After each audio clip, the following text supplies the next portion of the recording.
Good morning! I would like to inform everyone here that the second day of our National Web Conference for the 21st Century Researchers and Educators will about to start. At this time, I'm happy to greet and acknowledge some of our participants. Good morning, Good morning, Sir sir. Alvin. Good morning, sir. Good Yes, sir. Good morning. morning. Good morning also to Mr. Richard P. Perez. Good morning. Also to Ma'am Cheryl Bautista. Good morning po. I hope po safe po tayong lahat. Morning po. Good morning. And welcome po sa ating kalawang araw. Morning po. Good morning, everyone. Okay. So I would like to encourage everyone to please observe the following simple rules for the duration of the event. First, opening of camera is recommended. Second, always mute your microphone. Third, use headphones or earphones. Fourth, find a seat or location that is well lighted and comfortable. Fifth, it is advised to wear decent and in your most comfortable attire. Sixth, finish the whole virtual conference and complete the evaluation form for you to get your certificate. And last, always direct your concern through personally message us on our Facebook page or in Slido, provided code or our email address so we can provide answers to your concern. At this time, we are presently viewed on different social media platforms. We are presently live here in Zoom, in YouTube at our POMI.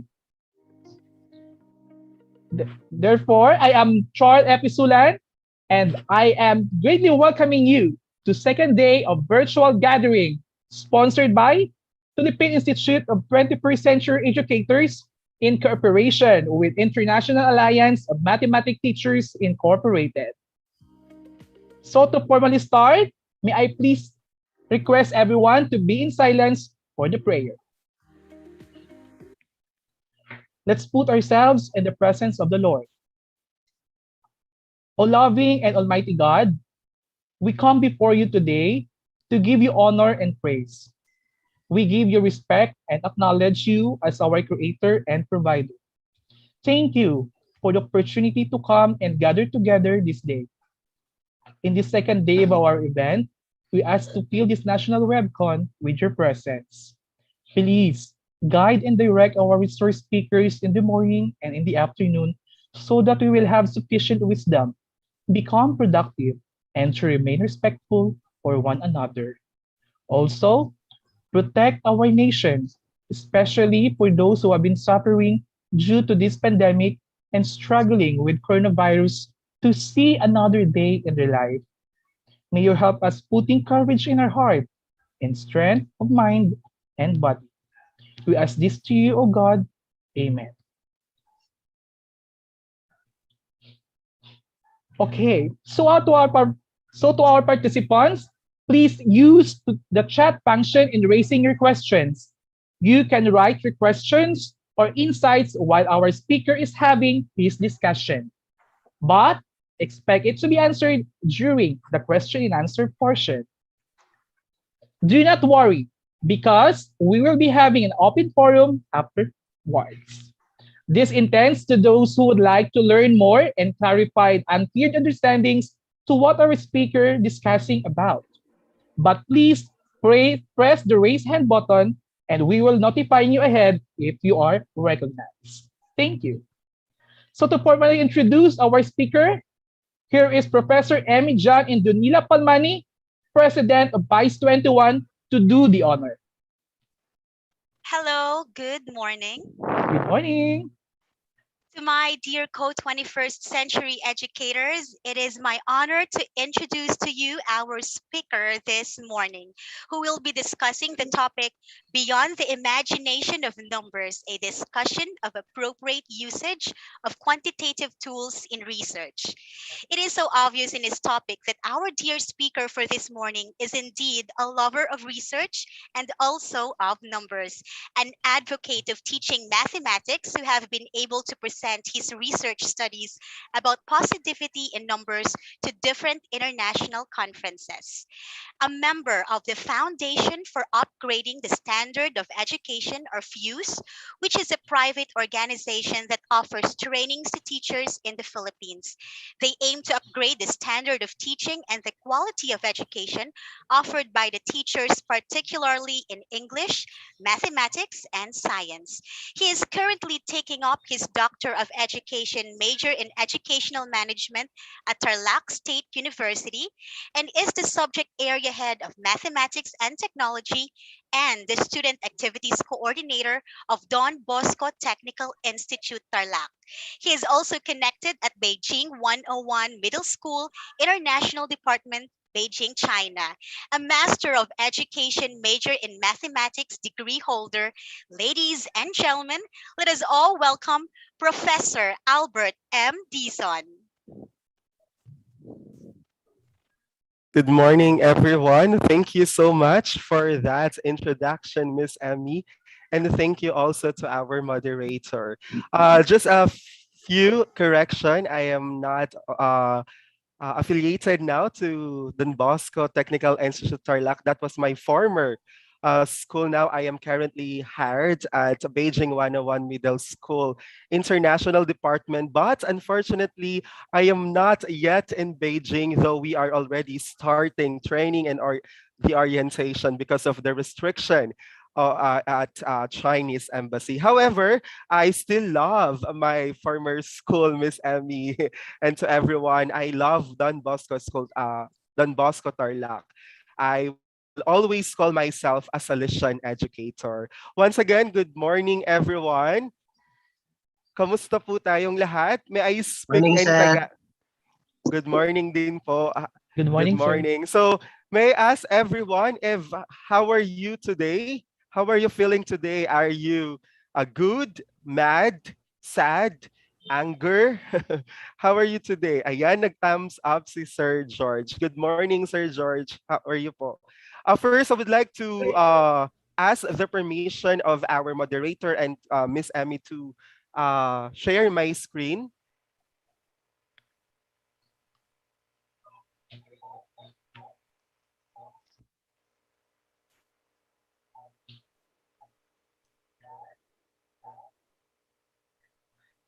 Okay, I guess everyone sees my presentation.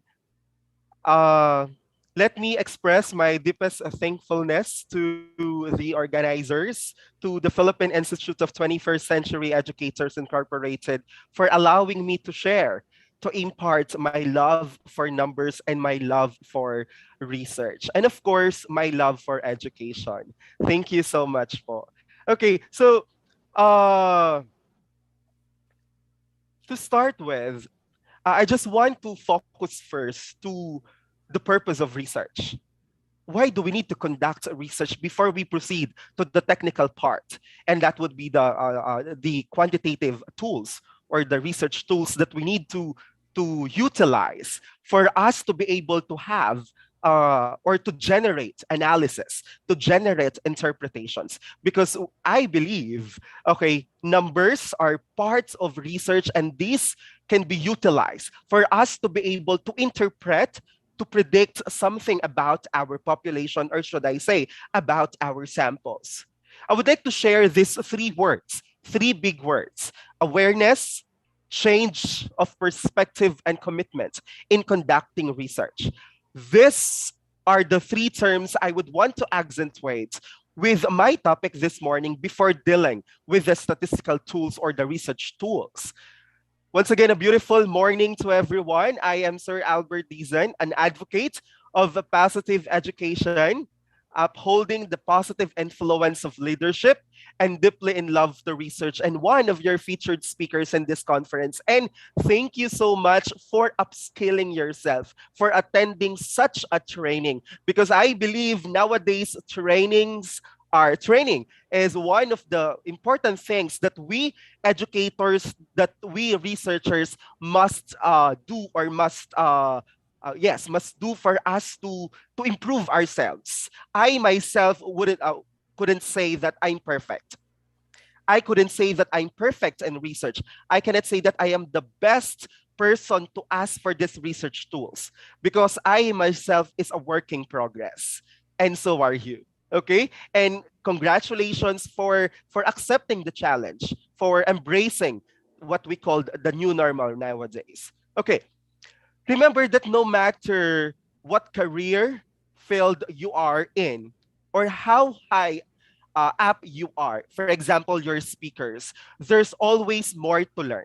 There's always more to learn. I myself is attending a training about research, even though that I am giving or that I am providing talk to different platforms, but I myself is still learning, and I believe we have to uphold that. The same applies to your personal life, correct? No matter how many experiences you have or have how diverse your social circle, there are things that you do not know. There are things that we do not know.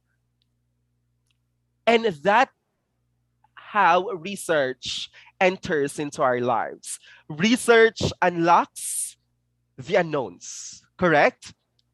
Let's explore the world from different perspective, and that is the reason why we are basically doing research for us to be able to identify why we are experiencing such a problem, correct?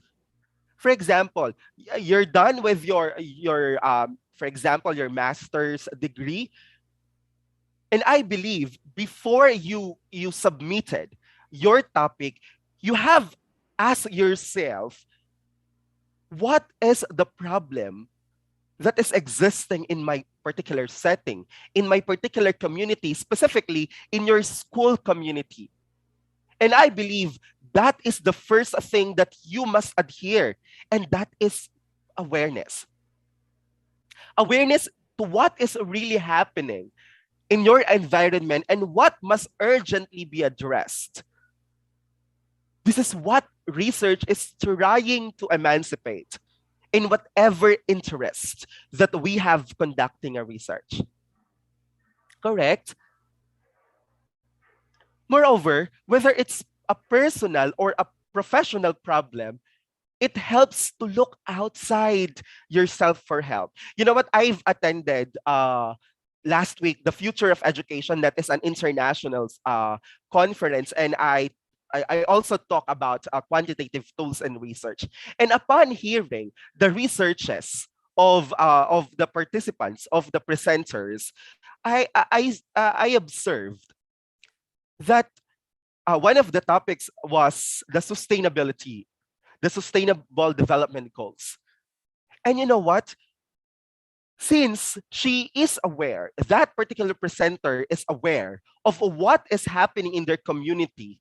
I think she's in, I don't know if South Africa or part of Africa.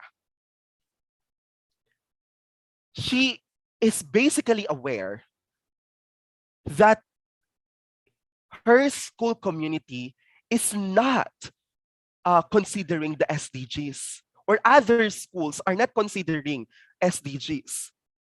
And she wanted to prove, since she's knowledgeable about SDGs, she wanted to prove to everyone, to these schools, that SDGs are very much important, are significant nowadays. And since she's aware of that, she wanted to conduct a research that will prove her claim. And see, that is because of his initial stage. That is because of her initiative. You might just need more information so you can make an informed plan of attack and an informed decision. For example, another study is about how to use assessments, authentic assessments in teaching environmental science. That is one of the topics last week. And that particular presenter wanted to have more information about authentic assessment. And from that particular research, she is able to write a certain program. She is able to contribute to the curriculum. And I guess that is research. That is the purpose of research. One more thing. The main purposes of research are to inform action. For us to know if are we going to act? Are we going to resolve this particular problem? Do I have the capabilities to solve this particular problems? How are we going to solve this particular problem or issue? Gather evidence of theories. Of course, just like in mathematics, it's not what they call this. It doesn't mean that you know the formula. That would be the formula that you need to utilize, or you know that particular problem. This is actually the formula that you will be utilizing. Of course, you have to study first. You have to chunk the problem, correct? In mathematics, same with other subjects. And we are teaching that to our students. Before they answer a particular exam, they need to read the instruction. And that is basically gathering of pieces of evidence. And that is also true to research. We all gather first data. And you know what? That is basically the meat of our research now. Yes, you want to conduct a research, you gather data, but after gathering those data, you will now have, okay, you will now have the knowledge, the skill for you to identify what particular statistical tool, or should I ask, what particular research method do I need to utilize? What particular research design which I need to utilize?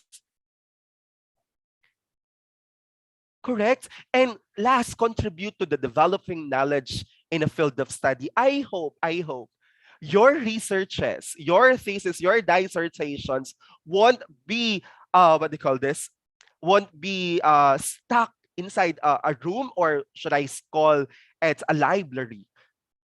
There should be a transfer of learning. There must be a contribution to the body of knowledge. Since you are now aware of what really is happening, there must be a mindset of being an active and great contributor to resolve these issues. But then again, make sure before acting out, gathering of data, significant pieces of evidence must be considered. Once again, I would want to emphasize that. Research is what propels humanity forward, correct? Because of research, of course, there's technology. And because of technology, we are now moving forward. For example, what we are currently facing right now. If not because of research, if not because of technology is a product of research. We couldn't actually have this particular online virtual training. We do not know about online distance learning. We do not know how to manage that, execute that. I do not know if you are aware that our apps, the softwares are being upgraded or updated. And that is again because of research. And basically, it leads to the concept of we are moving forward. We are moving forward. Also, if we are not accentuating the purpose of research, the nature of research, we become ignorant and unaware. Correct? For example, fake news. Okay? Fake news. If we are not aware that we must first read a lot of sources and to verify this claim, we would be ignorant. Sometimes we neglect such information. May I ask to unmute our mic? Thank you so much.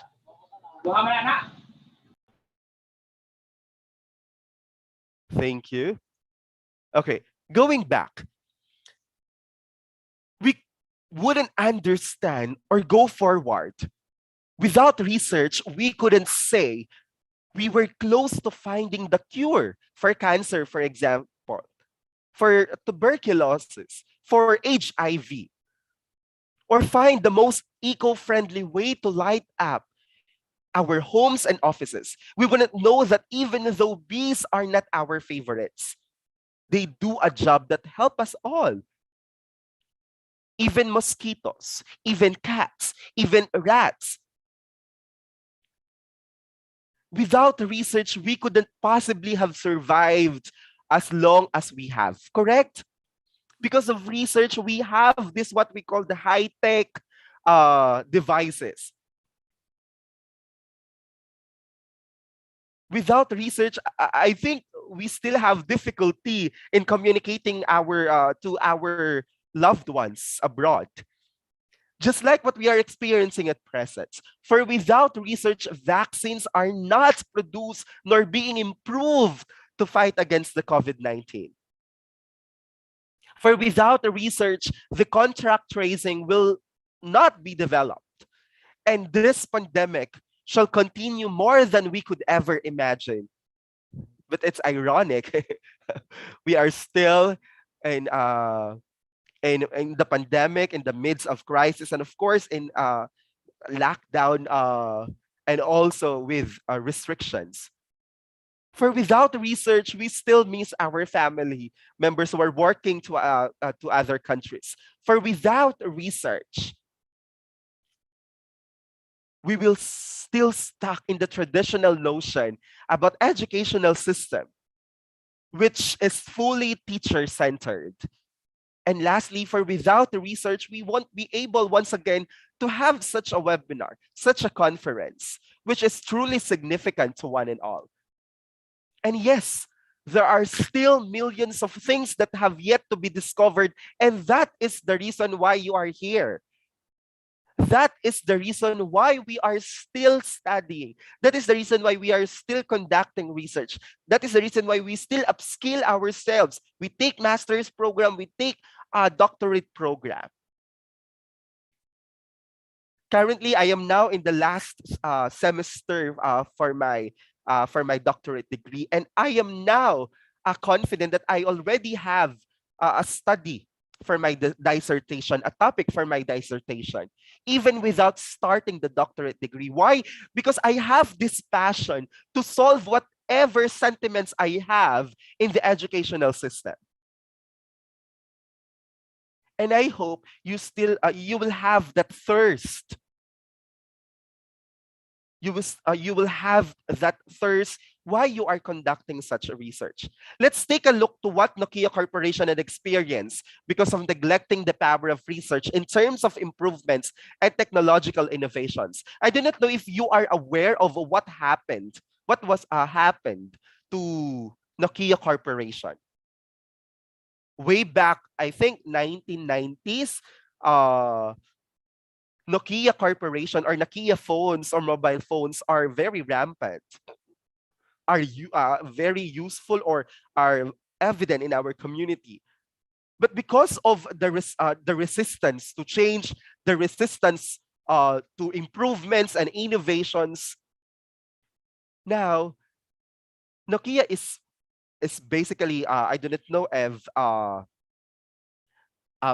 people already forgotten this particular phone. But then again, Nokia found out that research is one thing that they can utilize or that they can include in their strategies for them to what they call this upfront themselves.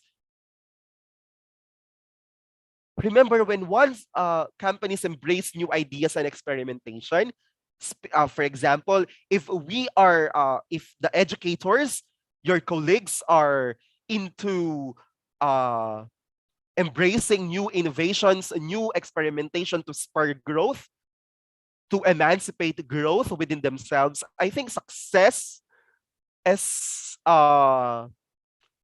is not in is not difficult to achieve or to acquire. Working on a research project will obviously be a challenging and a rewarding experience, provided you put the best of your expertise and skill in it. It is an opportunity that helps you to pursue an in-depth or deep original study about any topic which interests you. You know what? Since I am an advocate of positive education, and I always use the framework of PERMA model by Martin Seligman. This PERMA model has 5 core elements: the positive emotions, the engagement, the relationship, the meaning, and the accomplishment. And the fourth core element is meaning. If you know the purpose why you are doing that, I think whatever difficulty that you encounter in writing a research, because I know, okay, if not all, if not most of the students in the grad school are afraid to write a research. And I believe there are a lot of explanations about that. And I guess if we unlock the meaning, the purpose of why you are writing that, not merely passing that particular program or that particular degree, I think there will be no second thought. Yes, we find it difficult, but yes, we find ourselves more resilient. The main aim of the goals is to provide the best of the solution to some of the world problems, and also to enhance our knowledge. And remember, whatever results that you have, it will be implied to our community. There will always be impacts, whether small or huge impacts, there will always be implications. According to John Armstrong, a respected global higher education and research professional writer for the Conversation, that is actually the article he wrote. Aside from the pure pursuit of knowledge for its own sake, I am pertaining to research, it is linked also to problem solving. That is basically the core of research. Problem, and then you have to solve that particular problem. That is the reason why we have this notion that the most difficult part of writing a research is identifying what will be your problem, or making sure that your problem is crucial. The second significant thought that I would like to share to everyone is the change of perspective. Remember, nothing lasts forever. There is no emotion or situation that will last forever. I am not saying that there's no forever. Life ebbs and flows, and the good and bad in life will come and go eternally. This world is a dual world, correct? The physical world and what we see and feel is not all there is, and that is why we need to know the unknowns. If I can remember that and tap into the deeper understanding or deeper meaning behind what I am experiencing right now, then I can accept what I am going through with greater ease. If, for example, I know I need to conduct an action research, which is basically good for educators, for school leaders, which is the action research, I think you will accept that you need to undergo this. You need to conduct an action research with greater ease. We have a choice in how we view things. Remember that. We have a choice in how we view things. This is what we really need in writing a research. We need a change of perspective. We need to make sure we see things in the other way around, for us to see what is not being seen by the other people and be able to help them filling up such loophole. Some of you here are public school teachers, correct? Some of you here are public school teachers. And I know your sentiments. I know your sentiments. Because I am hearing a lot of problems, issues from my colleagues, from my classmates.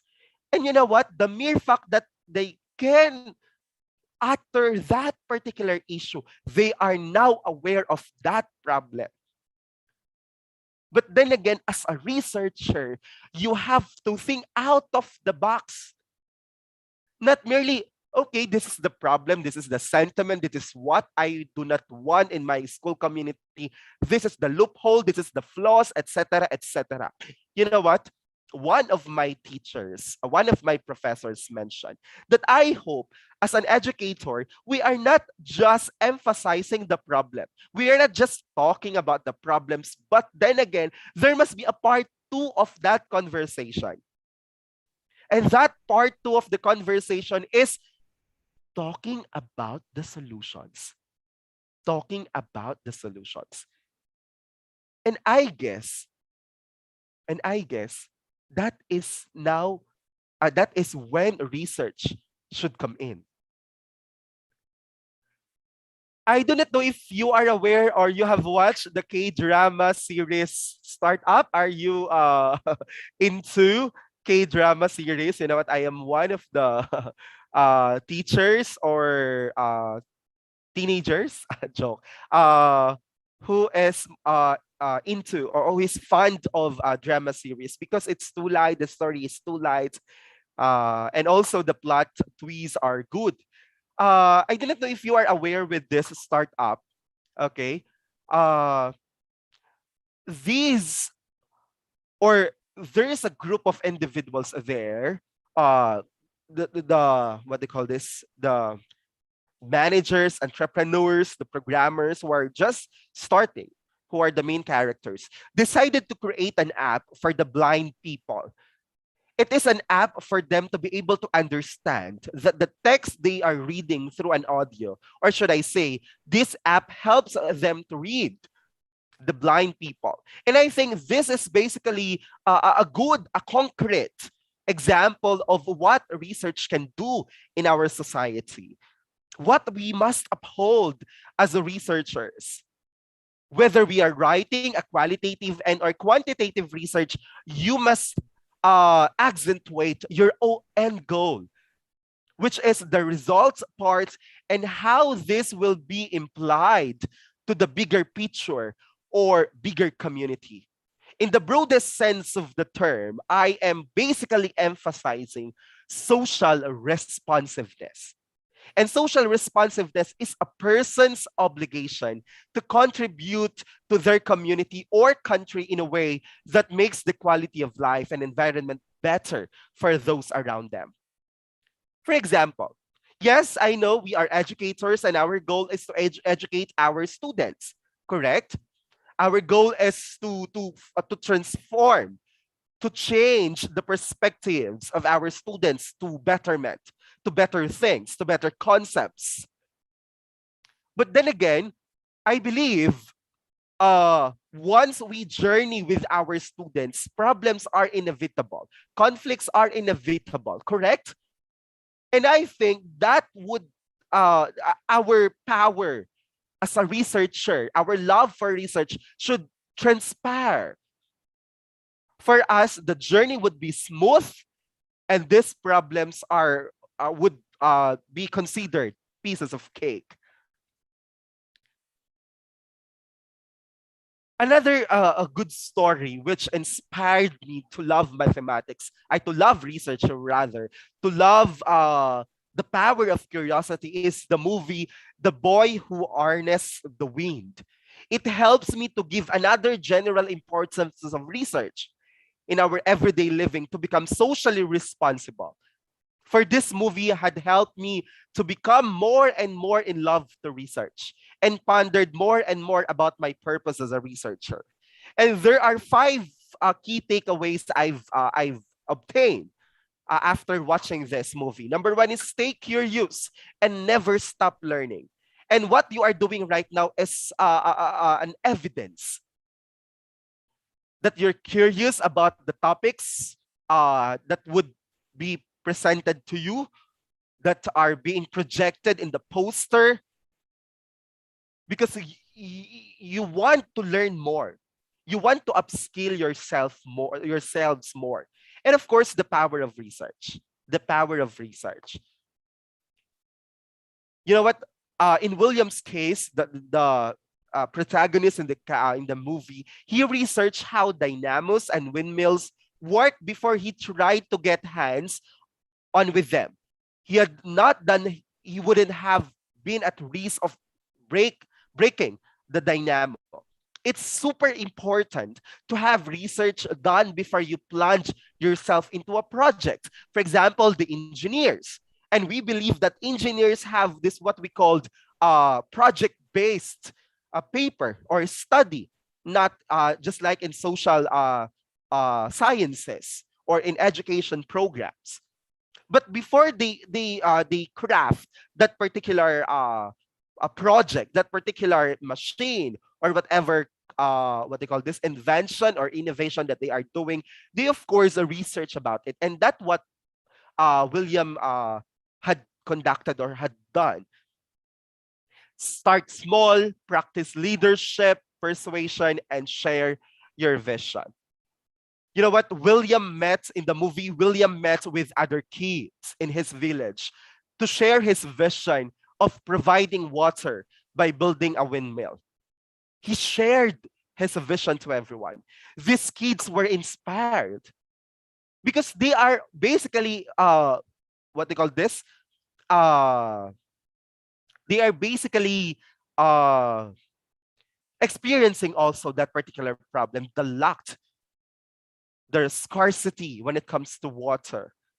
They basically ganged up on William's dad to try to get him to give William the bag. He also shared his vision with his librarian, who showed him the books of windmills generating electricities. And the last word is commitment.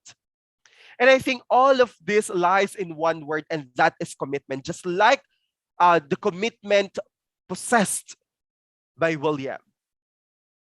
Commitment to yourself, commitment to the body of knowledge, and commitment to your community, or in general for the greater good of every individual. Your commitment to research, remember this, is and should be of foremost importance. Every researcher, just like you, should know that his research, your research, should be in some direct or indirect benefit to the society. And I hope if you become an advisor, a research teacher, I think some of you are research teachers, we must look on the benefits, advantages of the topic submitted by our students. There are also some rules and regulations that help the researcher understand the importance of this commitment to research and science.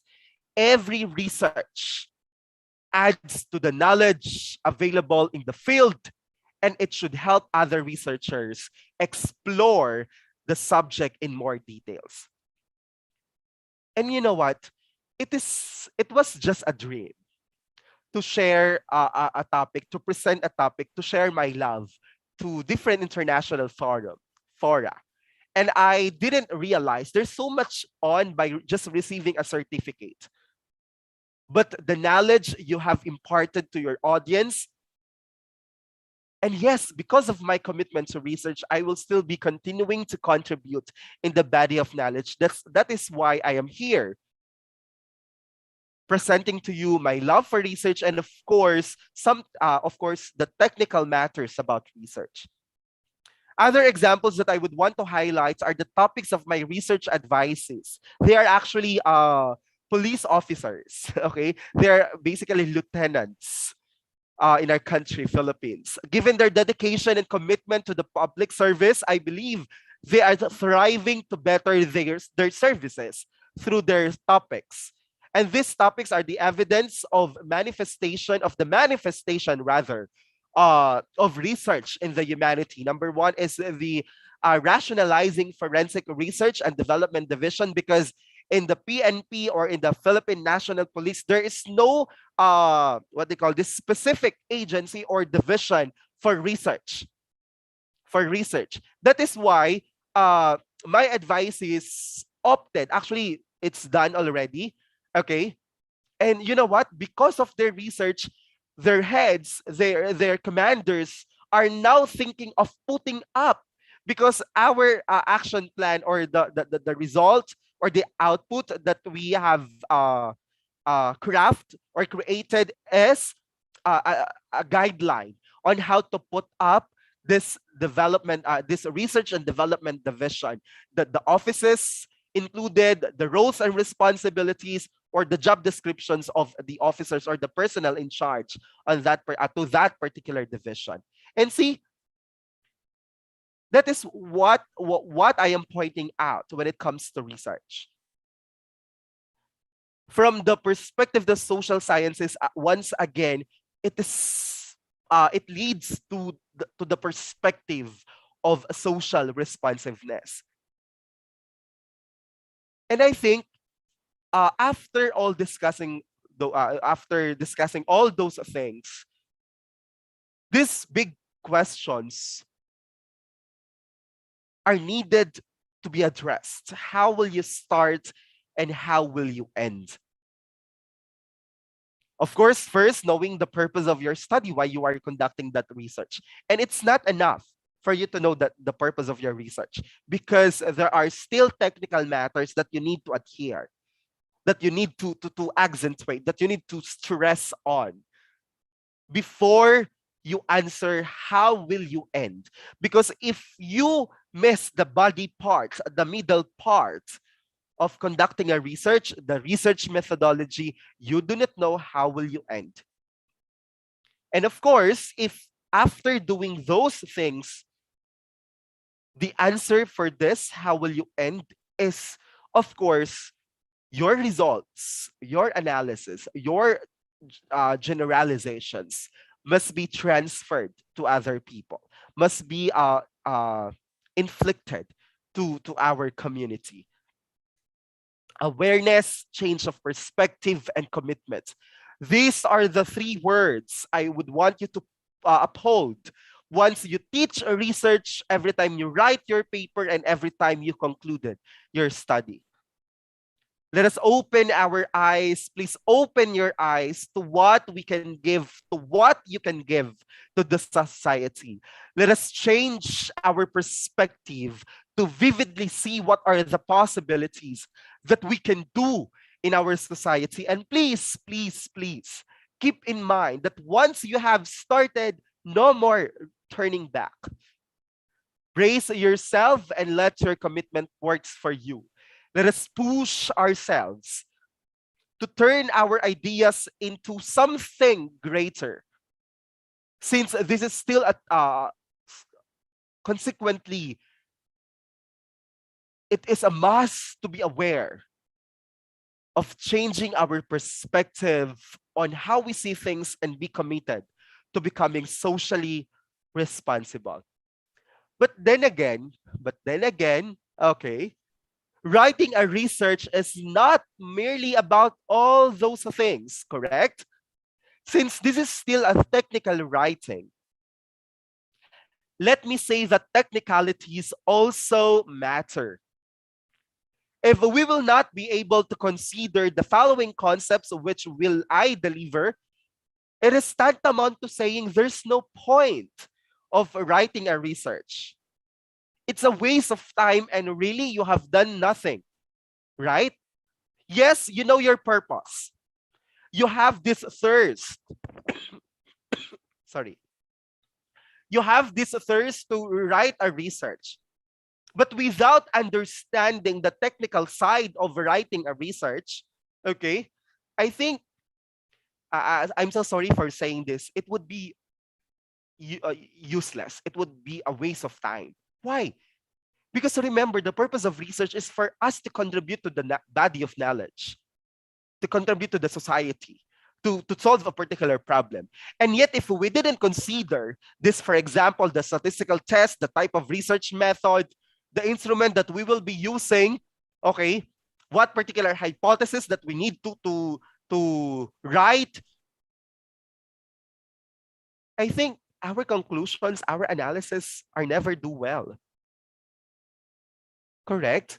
Therefore, instead of contributing, we can destroy whatever stigma that we have, we can destroy whatever concept that we have, the foundation, okay, that we have in the society.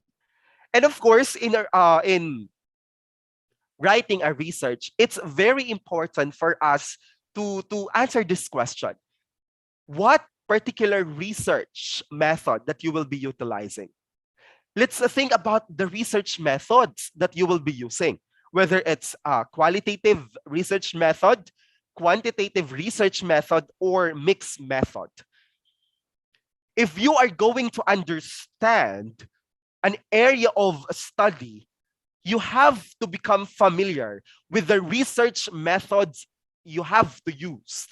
This is especially important for the study of human growth and development because many different research designs can be utilized. Remember, different research methods have different purposes, correct? Have different purposes and different levels of validity. For instance, qualitative research. In qualitative research, one of the things that you must do, or for example, one of the purposes that you have in writing a qualitative research is to explain a certain phenomenon, correct? To expound a particular observation, correct? To prove a particular theory. What theory is being utilized in that particular community, in that particular group of individuals. In quantitative, we are basically providing assumptions to our population. That is why we have what we call inferential statistics in quantitative research method. And that is basically the core of this presentation. See, we have to identify those first before we proceed in writing our research. This is one measure that helps determine how accurate the results of a research method are. Validity is a term that refers to whether or not a study measures what is supposed to measure. You know that? That is validity. Henceforth, it is a must. Again, it is a must to everyone to identify what research methodology you would want to utilize in conducting your research. You know what? As a research teacher, I always tell my students to be futuristic. Yes, the first step is trying to deal with an interesting yet purposeful problem, correct? That will serve as their topic. But it doesn't stop there. It doesn't stop there. You know what? After, for example, they submitted such particular topic and I see that, okay, it's significant, it's your interest, I would be asking them, what are your variables? What are your variables in your study? If they cannot answer that, therefore, okay, of course, that's my job to teach them on how to identify variables. But of course, if they will be having difficulty to address my question, I think along the process, they will experience difficulty. What are the type of data that they have? What are the expected data? That's very important. What are their expected data? What data will you gather? Why? If you cannot answer that question, you do not know what to write in your questionnaire. Correct? What to write in your instrument. And if you do not know the expected data that you have, you do not know also what statistical tool you will utilize. And now it's very important to identify what research methodology you will be doing. But of course, this morning we will be dealing with the the quantitative research methodologies or the quantitative research designs. We have the descriptive, correlational, comparative, and what they call this experimental. Okay, and later on, you will know what are the tests that we can use if, for example, we opted to use descriptive, correlational, comparative, or experimental. You know what? Comparative, the other term for comparative is quasi-experimental. Okay? Quasi-experimental, because you do not have the power to randomly select. In experimental, yes, you don't have what they call this, the power to manipulate your data or your groups of your samples rather. And of course, descriptive, okay, you are using the measures of central tendency, percentages, frequencies, okay, distribution tables for you to generate conclusions. And that is the reason why sometimes descriptive research design is, what they call this, is related to qualitative research design. Okay, because you are just merely describing the properties, the characteristics. You are just basically describing the observations that you have from these groups of individuals, okay, or your samples, or rather. Okay, also correlational. Some teachers, some professors, or some books are they basically correlate. They basically relate correlational or include correlational as part of the qualitative, but it depends on the scope. Okay, it depends on the scope, it depends on the study, the focus of your research. Of course, correlational is more specific. Why? Because of the numbers that we will be utilizing. But in terms of using correlational as part of the qualitative, of course, there will be more complex and more flexible aspects that you would study. Again, it depends on what particular study that you will be dealing with. Okay, but then again, in terms of the nature, of course, in terms of the definition, correlational is again parts of the quantitative research design. And then we have comparative. Of course, you have to know if there is a significant difference between the two groups, the two or more groups that you have. Experimental, of course, you want to determine the effectivity or the effectiveness of one particular intervention, of one particular intervention that you inject, okay, in your experimental group.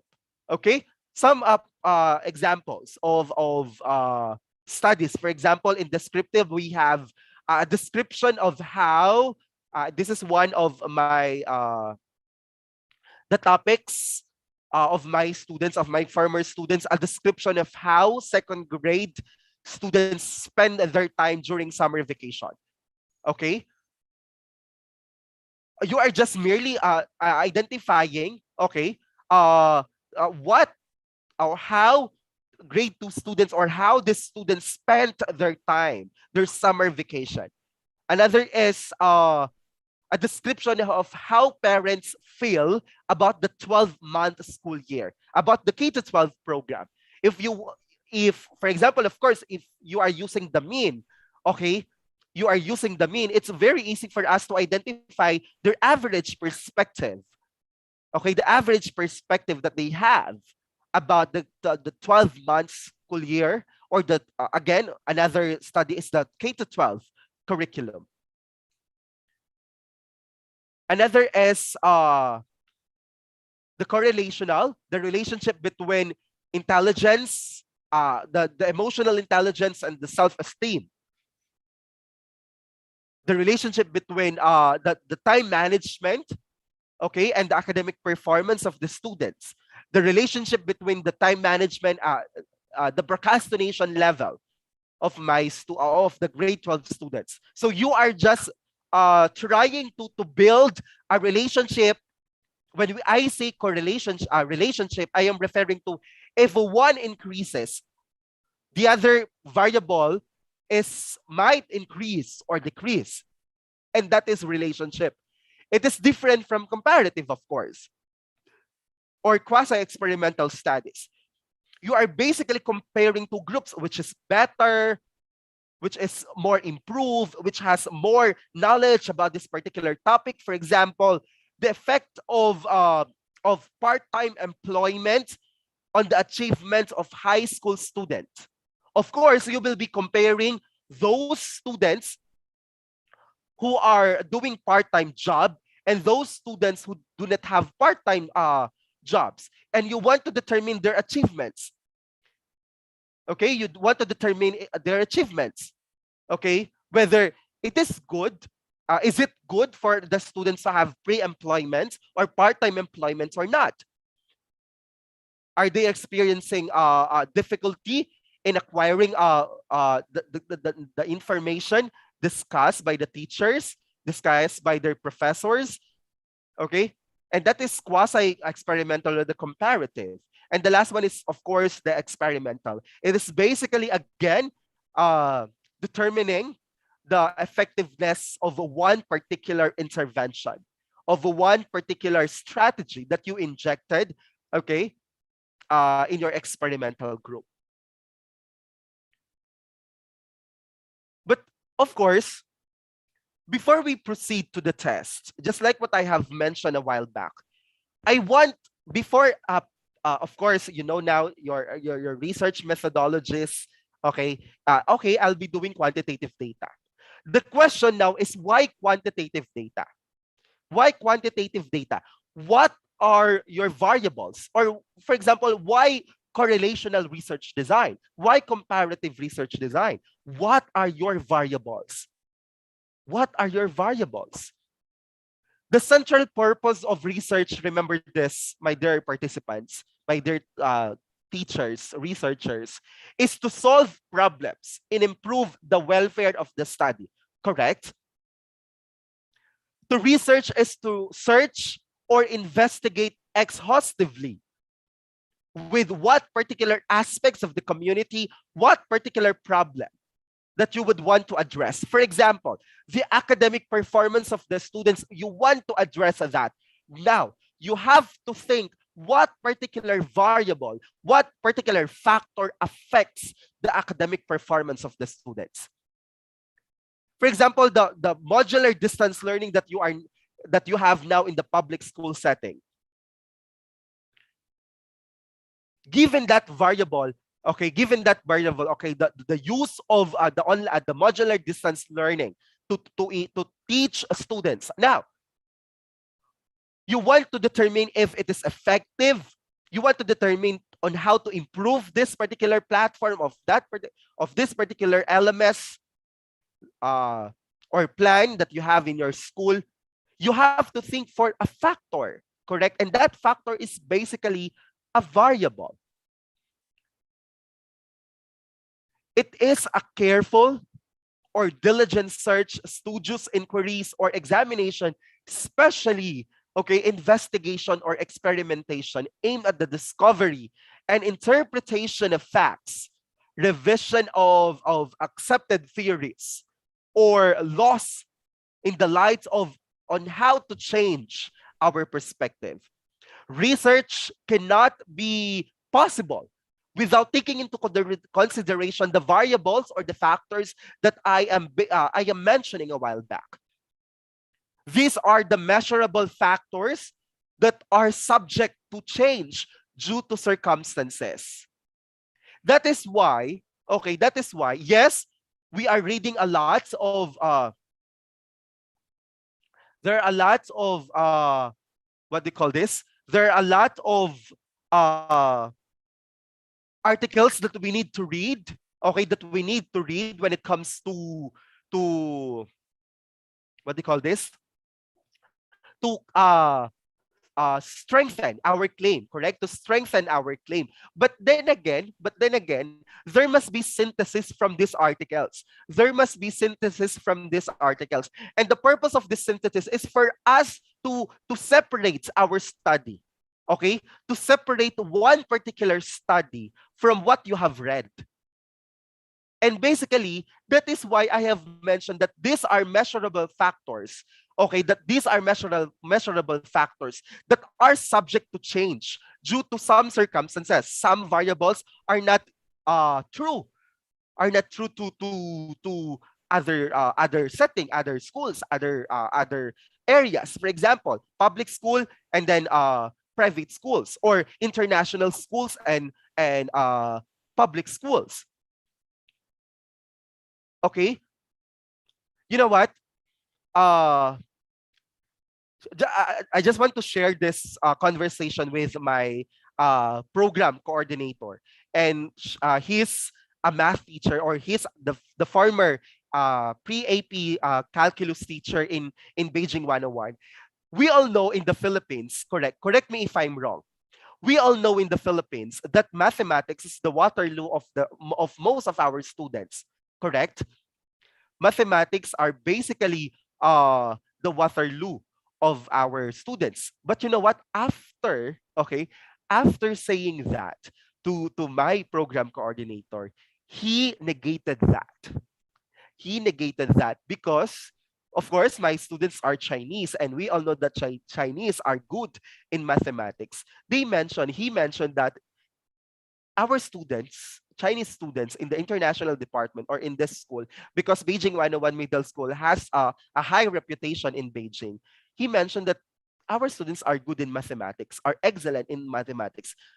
But then again, we have to prepare them in various exams. And one of these exams is the AP exam for them to be able to study abroad, to study to international universities. And see, that is what I am telling to everyone, that variables do differ, okay, in terms of our setting, in terms of how we measure, how we utilize these variables. Okay, and so at this point, I would want to share with you the different variables that we need to know, that we need to understand, that we need to identify before starting to determine the correct statistical tool needed to complete our study. Let's start with the dependent and independent variable. I think you all know this. Okay, you all know this. The relationship between independent variable and dependent variables. The explanate the uh, might be independent or dependent variable are also called as the predicted variable and the outcome variable. Okay? The relationship between independent variable and dependent variable is those independent variable causes a change in dependent variable, correct? And that is not possible that a dependent variable could cause a change in an independent variable. For example, time spent studying causes a change in test score, correct? That the time that you spent in reviewing, it might cause a change in the test scores, correct? And it is not possible that the test scores could cause the change in time spent studying. Therefore, time spent studying must be independent variables. I am just pertaining to one particular study. But then again, if you want to use your previous scores, okay, I am not pertaining to previous scores. I am pertaining to the current scores. But again, if you want to use the previous scores, you can use previous scores, okay, your previous scores to identify, okay, these are my scores, they are low, I need to do something. Correct? I need to do something. Okay? And I know, okay, using this previous scores, I spent not enough time in reviewing. Therefore, your conclusion now is you have to spend more time. Okay, you have to spend more time. But again, that is just one factor. Not all students who are always getting low score is because they lack the time in reviewing. Sometimes it is not their interest. Sometimes there are emergencies. Sometimes there are other factors. For example, they are in the mood on that particular time of the day. Okay? Dependent and independent variables are also important because they determine the cause and effects in research. Although not all independent and dependent variables are causal related variables, the notion of cause and effect can help clarify the idea of independence in the independent variable and dependence in the dependent variable. What do I mean? For example, we accepted the null hypothesis. Therefore, for example, there's no significant relationship, there's no significant difference between the independent and dependent variable.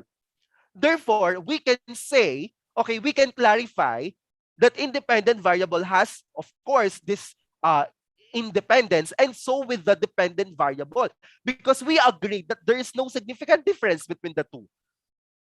There is no significant relationship between the two.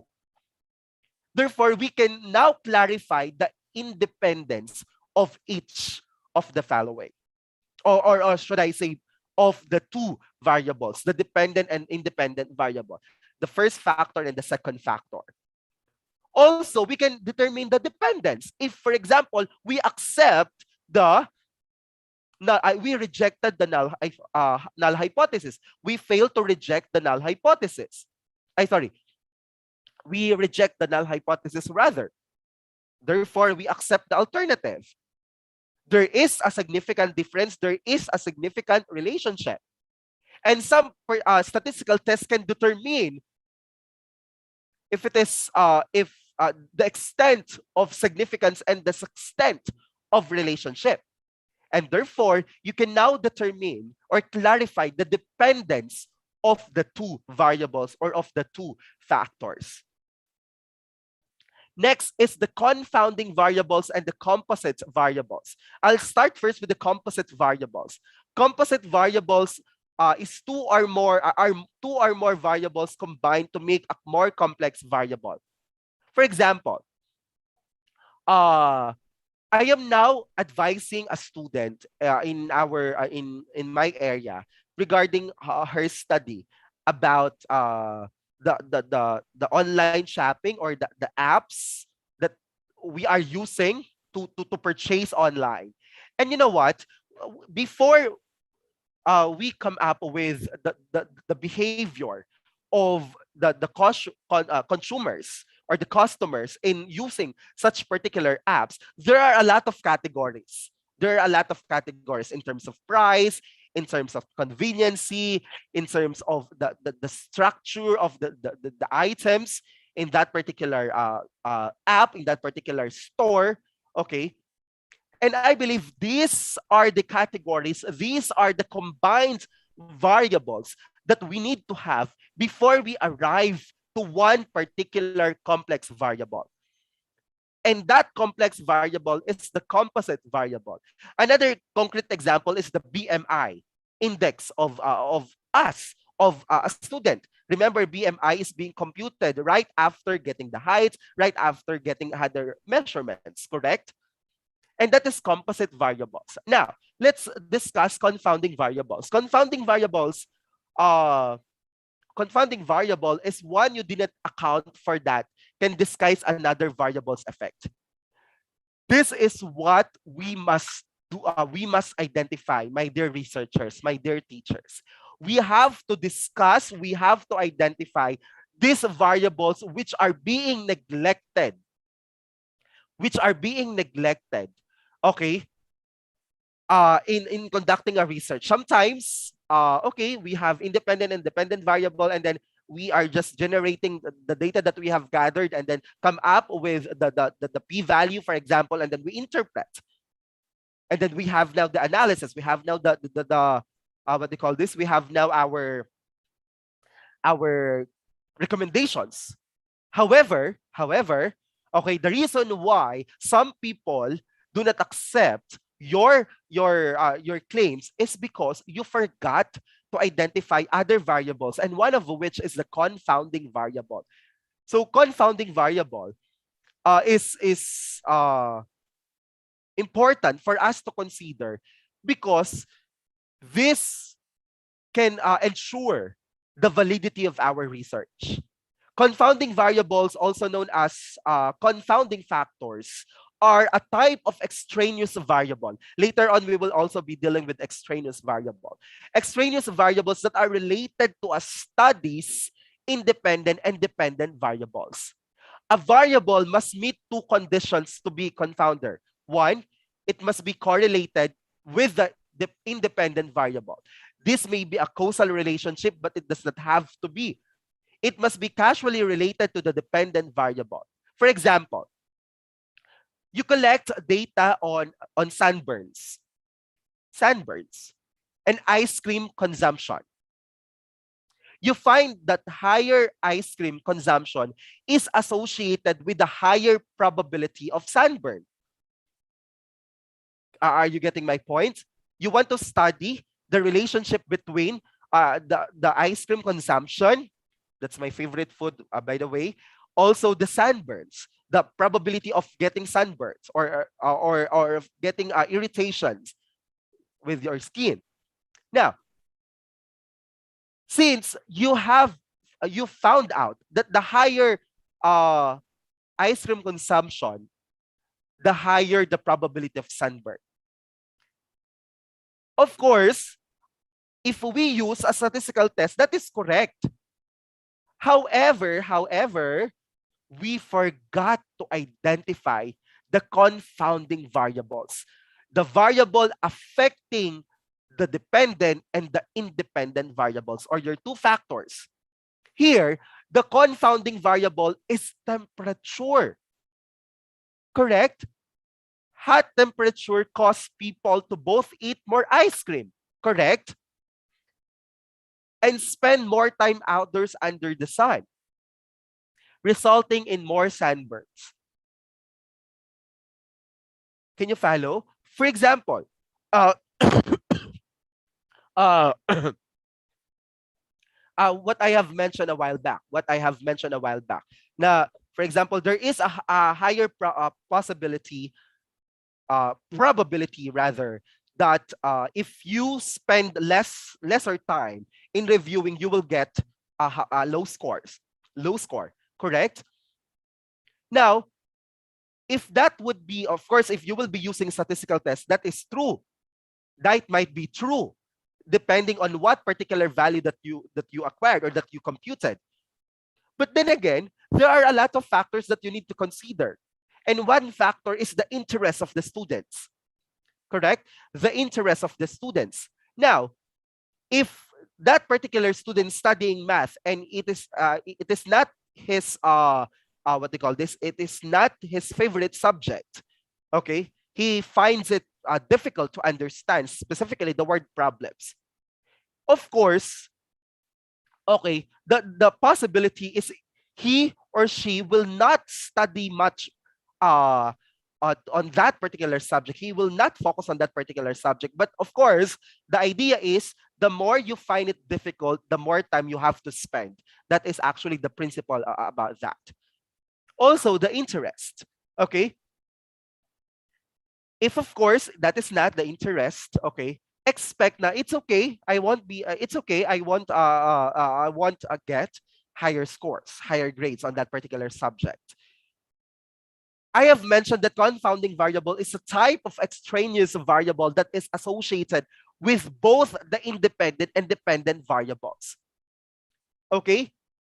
Because I would be giving this in advance. Extraneous variable is just affecting or causing changes in one particular variable, not both dependent and independent. But in confounding, okay, this particular variable affects the independent and the dependent variable, just like the temperature. In a conceptual framework diagram, you can draw an arrow from confounder to the dependent variable as well as to the dependent variable. You can draw an arrow from extraneous variables to a dependent variable. Okay? Let's see the difference. Now we have the intervening variables. Okay, intervening variable is a variable that affects the relationship between an independent variable and a dependent variable. Often, this type of variable can appear when researchers are studying the relationship between two variables and do not realize that another variable is actually intervening in the relationship. For example, education and spending. Your independent variable is level of education, and your dependent variable is spending. Of course, if you have higher educational attainment, the assumption is you will land to a better job. And this better job will give you much salary, correct? And now, if you have much salary, okay, the assumption now is you have to, or you will spend more, correct? You will spend more. But then again, that is not true for all. Why? We can have an intervening variable, and that intervening variable is the income. I have mentioned that it's just an assumption. For example, uh, I'm still an educator. I'm still taking my doctorate degree, or some of you are doctors already, some of you are master's teachers, and you will find out that I think there's no a huge difference between our salary range. Okay, a salary from being a mere teacher and a master teacher. Yes, there is, but then again, it depends on our income. It doesn't mean that you have the higher educational attainment you will spend more. It depends on your income. It depends on your income. Another intervening variable is, of course, it depends on your principal. Yes, you have higher educational attainment. Yes, you have much salary income, but it depends if you have this principle to save more, to save much, because you are you are being futuristic. You are what they call this. You are basically saving that particular money, that amount of money to your children, to the future. Uh, Situations. Again, the number of children that you have, the lifestyle that you have, okay, the lifestyle that you have way back then. Okay? Researchers may be interested in the relationship between education and yearly spending. Okay? That is the first. Second is, look at this one. We are basically looking for the relationship between the efficiency achieved through automation of library functions, that is the dependent variable, the efficiency of the use of automation of library functions, and the variables are use service modules, the housekeeping modules, the technical workflow, the access platforms. We want to determine the efficiency of this work of these modules. But then again, remember this, but then again, it depends on the library management system that you have. Yes, you have various learning materials in your library. But given this online setup, are you sure that it will still be effective? It will still result to their efficiencies? Now you lack, or you forgot to accentuate the power of library management system. Am I making myself clear? For example, you know for a fact that you are a great teacher in an actual setting, in face-to-face learning, in traditional setting. Yes, you know that you are a great teacher. But the question now, because of the intervening variable, which is the online distance learning, this virtual setup, do you think you are still efficient?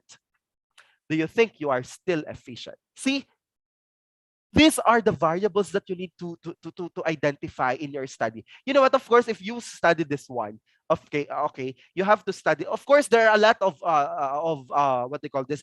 There are a lot of processes that you would want to avoid this one. For example, one is randomization, matching to avoid confounding variables. I think if you want to discuss this one, you can invite me to discuss the following processes for us to avoid this to these variables. But just want you to remind yourself that not that to think for variables that would affect your results, your independent and dependent variables, or your two factors, so that you can avoid that. One thing that you must do is, of course, to make sure you have the same shape, you have the same characteristics, properties to your variables. For example, in my study in master's degree, I want to determine the effectiveness of my module, my constructed modules with the integration of positive education. Of course, before identifying my what they call this, identifying my control and the experimental group, I conducted a test for me to determine their mean average about the exam, about logic in particular. That's the topic which I have constructed a module. I provided a test about logic, several tests rather, for me to identify the characteristics, the weighted average averages of my students of this sections. And of course, okay, after identifying which among the sections have, okay, the same weighted average, closest weighted average, that would be my control and experimental group, because I need to establish that they have the same characteristics, they have the same shape. Why? If I didn't do that, okay, section A, you will be my experimental group. Section B, you will be my control group. I will not consider then, okay, the other variables might be, okay, section A are homogeneous and they are inclined to logic. There are more students who are basically inclined to logic, or some particular, most of the students here are studied previously logic, correct? So we have to identify this. Another is the control and extraneous variable. Okay. A control variable is anything that is held constant or limited in a research study. Of course, in mathematics, constant, it is fixed. You cannot change that. For you to be able to identify, okay, for you to be able to identify if there is if there are changes rather in the results. It is a variable that is not of interest to the study's aims, but is controlled because it could influence the outcomes, correct? These are the variables that it is not your focus. It is not your focus, but then again, you have to, again, pay attention to this. Why? Because it could influence the results. Variables may be controlled directly by holding them constant throughout a study. For example, your research question is, does soil the soil quality affect plant growth? What are your variables? The soil quality and the plant growth. Okay? These are your variables. Of course, the control variables now are, number one, temperature. Correct? Because might be, okay, temperature can affect the plant growth not the soil quality. Correct? Not the soil quality. Another, amount of light. We all know some plants want much sunlight, and some plants do not. Might be it can affect the plant growth. And again, it is not the soil quality. Amount of water. That's tantamount to saying that amount of water is your control variable. Meaning to say, these control variables must be consistent. If, for example, the temperature is less, it should be less than the 37 degrees Celsius, for example, but not greater than, less than 37 degrees Celsius, but not more than, if, for example, I would be writing a notation, if your temperature is X is greater than or equal to 30, but less than or equal to 40.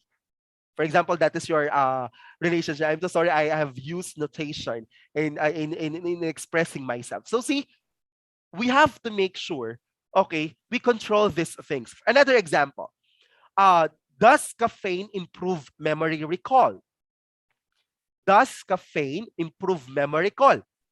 One particular control variable which is very evident is the noise in the environment.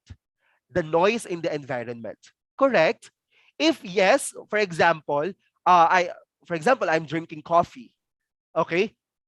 For example, now, in our setting, some of you are inside a room. Some of you are in a sala where people are roaming around. Some of you are outside your house to get a good data connection. And of course, it depends on if I am effective or not. Okay, am I effective in delivering this topic?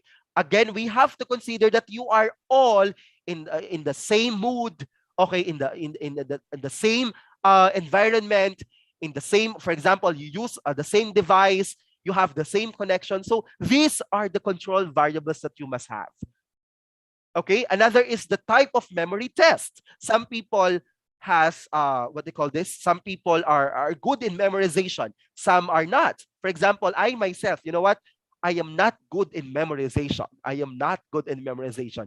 Way back in high school, since I am the valedictorian, I am the rank one. We are used to in my years, in my school years as a high school student in Tagalog, uso pa yon. Okay, I always got I always got a lower score than our rank 2, our salutatorian, when it comes to Araling Panlipunan. Because Araling Panlipunan is, I believe, correct me if I'm wrong, I'm so sorry for saying this, is merely about memorization of facts. Identifying the facts, familiarizing the facts. And I am not good on that. I am analytical. That is why I am a math teacher. I am used to interpret one particular sentence, one particular paragraph. I can interpret, I can give my conjecture about those things. Okay. Another is the participant age. Participant age. Of course, 27 years old versus 80 years old. Okay, you know the difference. But I am not discriminating the our our oldie people. Okay, our oldies. I am not discriminating. I am just giving example. Okay, I am not generalizing.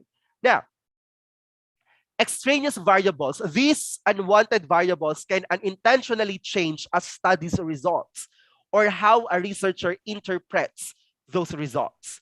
Example. Uh, is memory capacity related to test performance? Is memory capacity related to test performance? Of course, your variables are memory capacity and test performance, the test scores. The extraneous variables are test taking time of the day. Test taking time of the day. Are your students took the exam in the afternoon or early in the morning? Early in the morning. For example, uh, that is why, okay, for example, in our school, in my previous school, Don Bosco Tarlac, our synchronous classes are in the morning. Synchronous classes are in the morning, specifically mathematics and science. Again, I am not discriminating other subjects. Okay, we are basically trying to what they call this, mix, try to compromise our scheduling. Some days we start our synchronous classes with math subjects, with science subjects, with complex subjects, and some days we are using attending to Filipino subjects, core subjects, applied subjects. So test taking time of the day can be a factor. Why? Okay, students obtain such particular score. Okay, test anxiety. I believe you are aware of that. Some of our students have test anxiety. Specifically, math test anxiety. In Filipino, nakakakita pa lang sila ng number, takot na sila.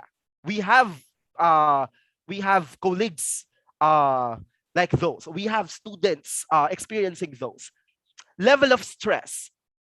Level of stress. You know what? If you are not okay right now, I guess you cannot absorb whatever I am telling.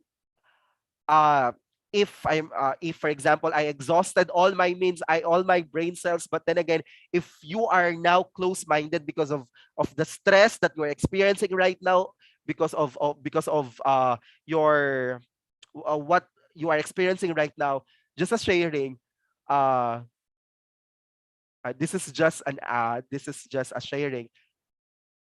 Yesterday, we let my grandfather to go in the hospital because he's not feeling good because of his enlarged prostate. For I think almost 1 month, he's experiencing difficulty urinating. That is why uh, the doctor or his doctor mentioned that he needs to use catheter for him to urinate well. And once when the time he talked to the doctor, he, of course, the protocol is to for the OPD to take antigen test. And you know what, the results of the antigen test is positive, and we are not what they call this, we are not expecting that. We're not expecting that. That is the reason why right now, since last night, right, up until now, I really prayed that the Lord will give me the brain cells that I need, the blessings that I need for me to deliver my topic, despite what I am experiencing right now.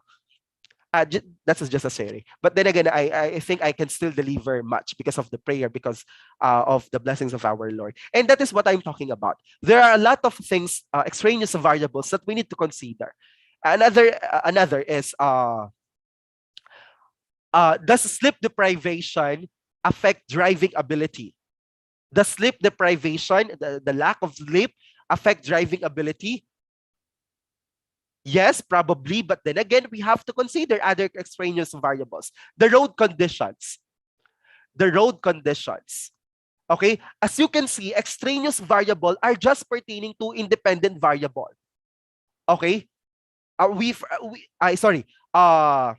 It affects our dependent variable.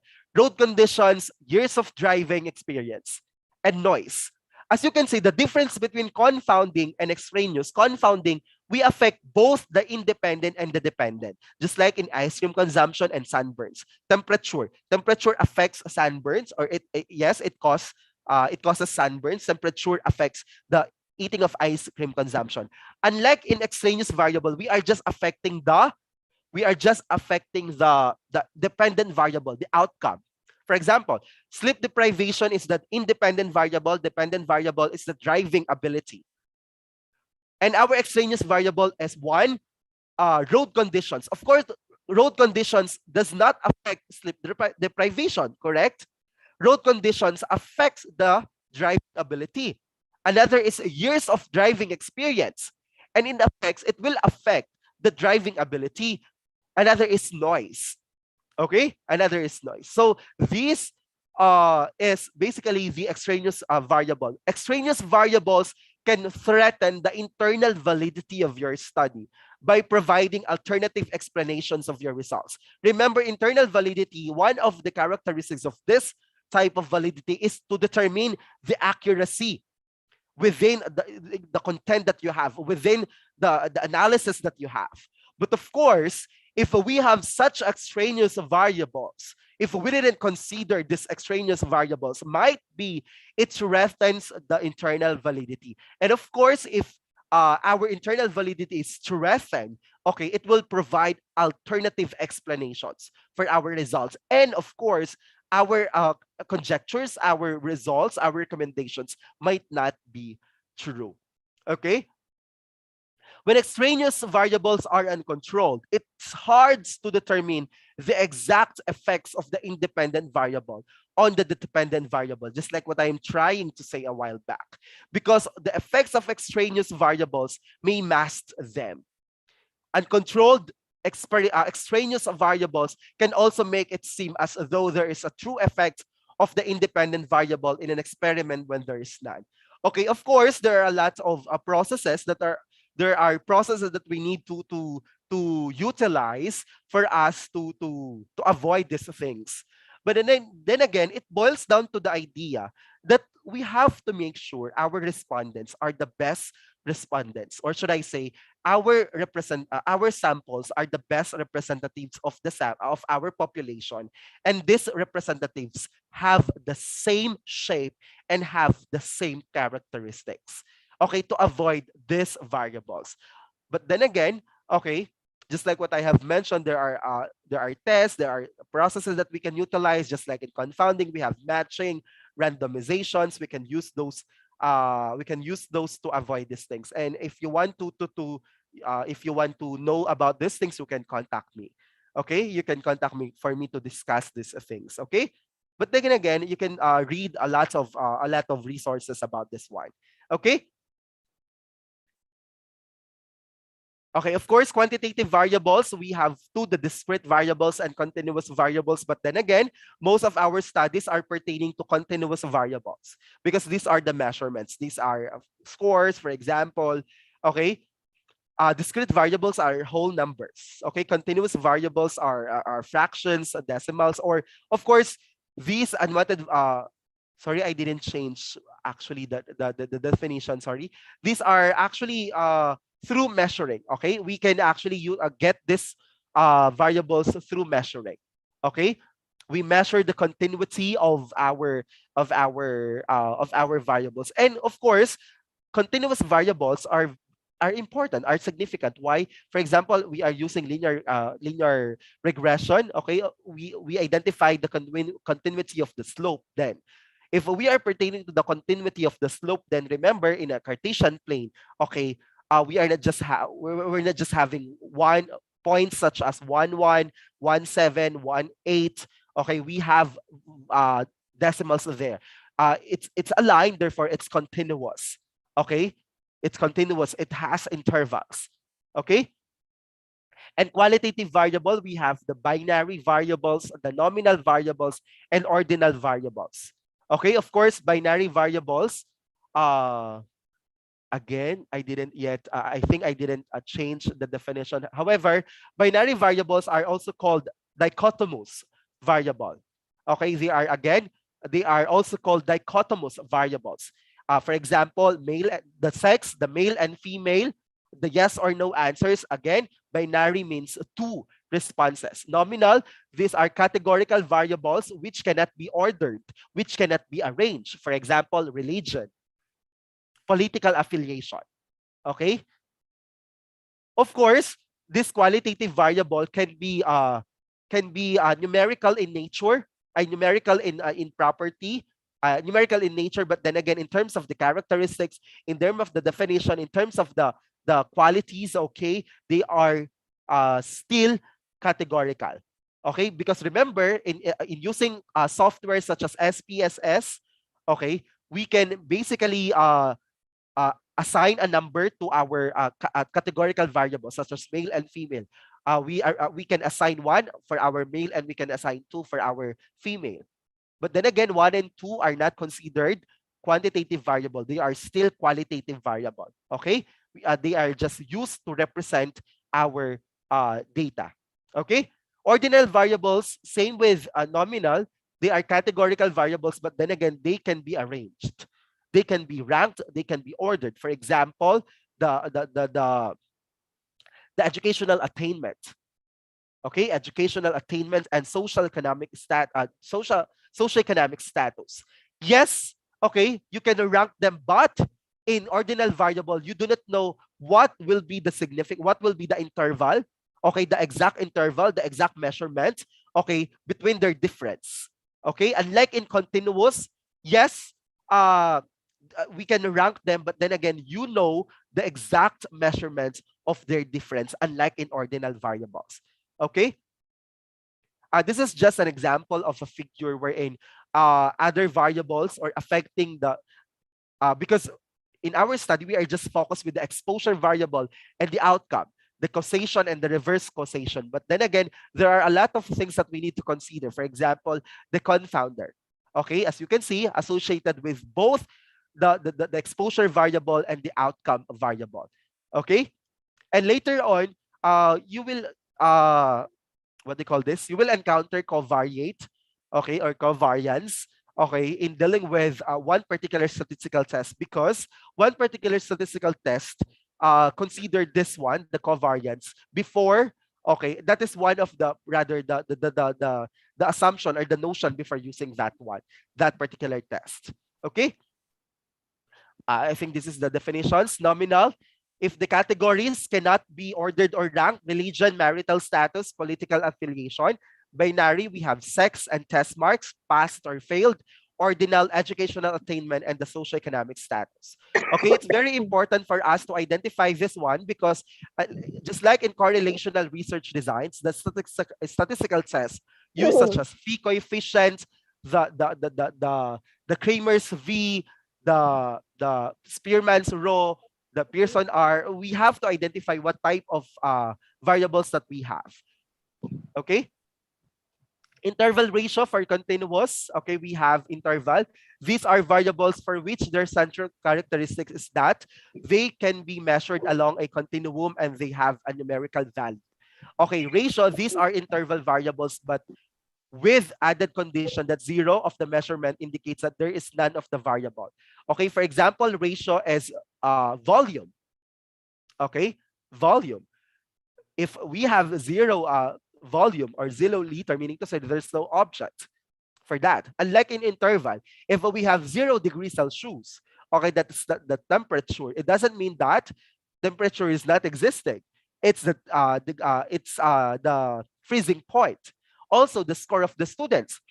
If the student obtain a zero as his score, it doesn't mean that he doesn't know at all. He is not there at all. Okay, or he doesn't know about the topic. Okay, there are a lot of things that need to be considered, and that is for interval. Okay, there is an absolute value for the value of zero in the interval. Okay. Okay, let's proceed to these two types of statistics and quantitative, the descriptive statistics and the inferential statistics. It's very important for us to identify this one or to teach this to our students. Okay, if they are using descriptive statistics or they are about to use descriptive statistics and they are about to use inferential statistics, what's the difference between the two? In a nutshell, okay, descriptive statistics intend to describe a big chunk of data with summary charts and tables. That is why in descriptive statistics, we are just using, okay, measures of central tendencies. We are using percentages, charts and tables. Okay, why? Because we are just giving explanation, we are just giving a definition, okay, properties, the characteristics of our samples, of our respondents, okay, of our population. Do you get my point? That is descriptive statistics. However, in inferential statistics, yes, we are describing, okay, our population, but, okay, this description is basically an assumption. This is basically an assumption. For example, okay, this is your population. Okay, the high school students, for example, high school students is your population. And then you obtain your samples. You get your samples. Okay? And then using these samples, of course, you will get a mean, correct? You will get a mean. And then this mean, okay, this mean will be true only to your samples. And if that would be the case, you just use the mean, okay, to describe your samples or your population. You just describe, okay, the average is 7.68. 7.68. Okay? And it's actually high when it comes to the general weighted average, the standard general weighted average. But then again, if you assume something, if you draw conclusions, okay, the reason why the students obtain such particular assumption is because that particular score is because of this factor, of this variable, of this notion. If that would be the case, we are basically using inferential stat. And from the term itself, inferential, we are making inferences. Okay, we are making inferences. Okay, about from which again, I didn't yet actually change the definition. But then again, I have already explained this one. Inferential statistics, we are giving inferences, we are giving assumptions. Why such score? Why such mean? Why such difference? Okay? Why such difference? That is why we have different tests. We have different tests to utilize to come up with that assumption. And that is true. Okay, why we are using statistical tests in inferential stat. Of course, in descriptive stat, we are not basically using statistical tests because the purpose of statistical tests is to provide a number, is to provide a numerical value, and this numerical value will now be the basis of our assumptions. whether there is a significant difference or there is no significant difference, or relationship, there is no significant relationship, and there is a significant relationship. For inferential stats, before identifying what type of test you will be using, for example, you have decided, I need to come up with an assumption.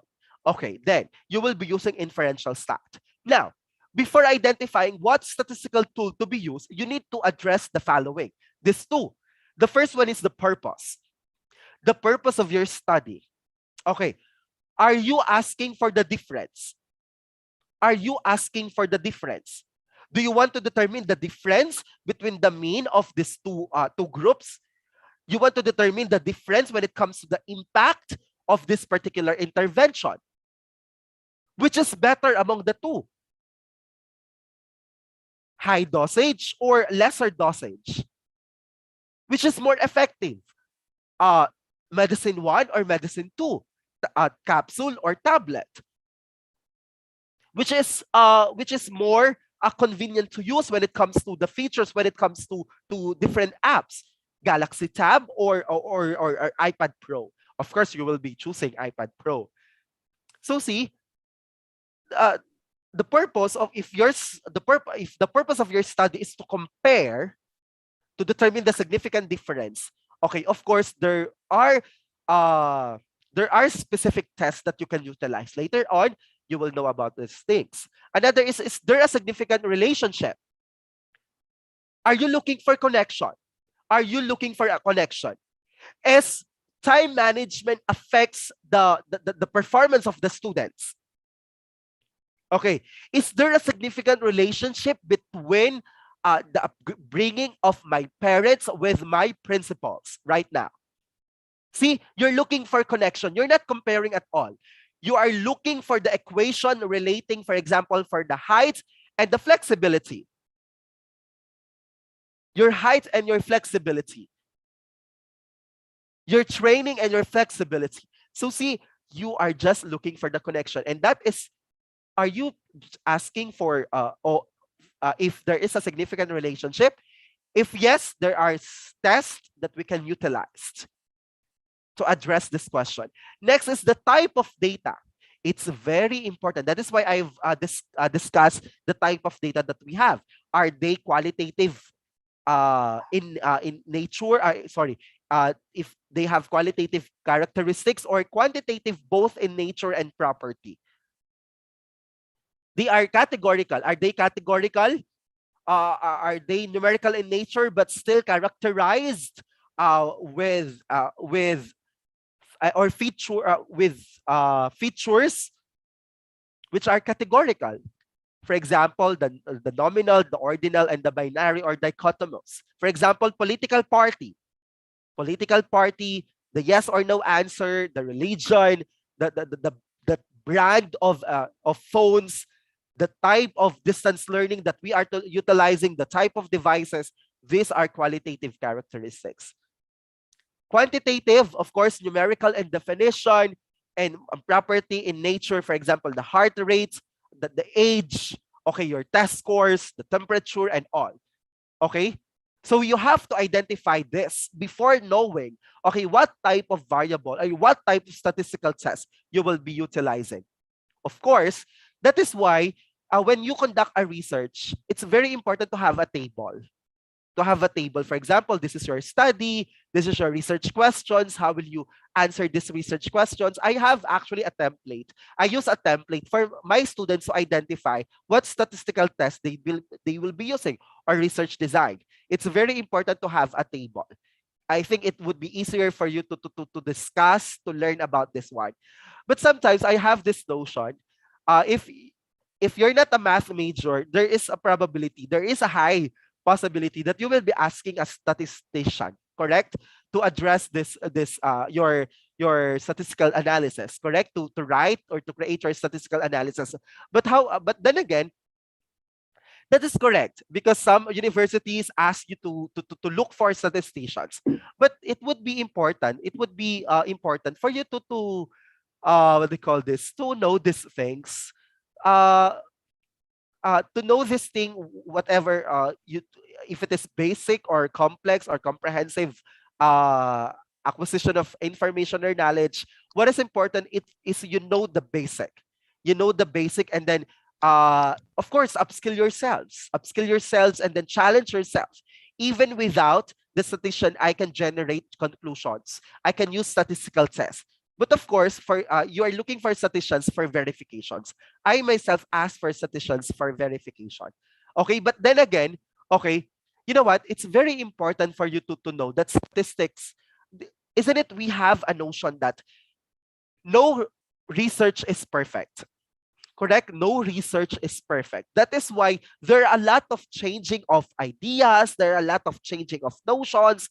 Some use Yamanis or Slovin's formula to determine the exact number of the correct number of sample. Some uses what do you call this?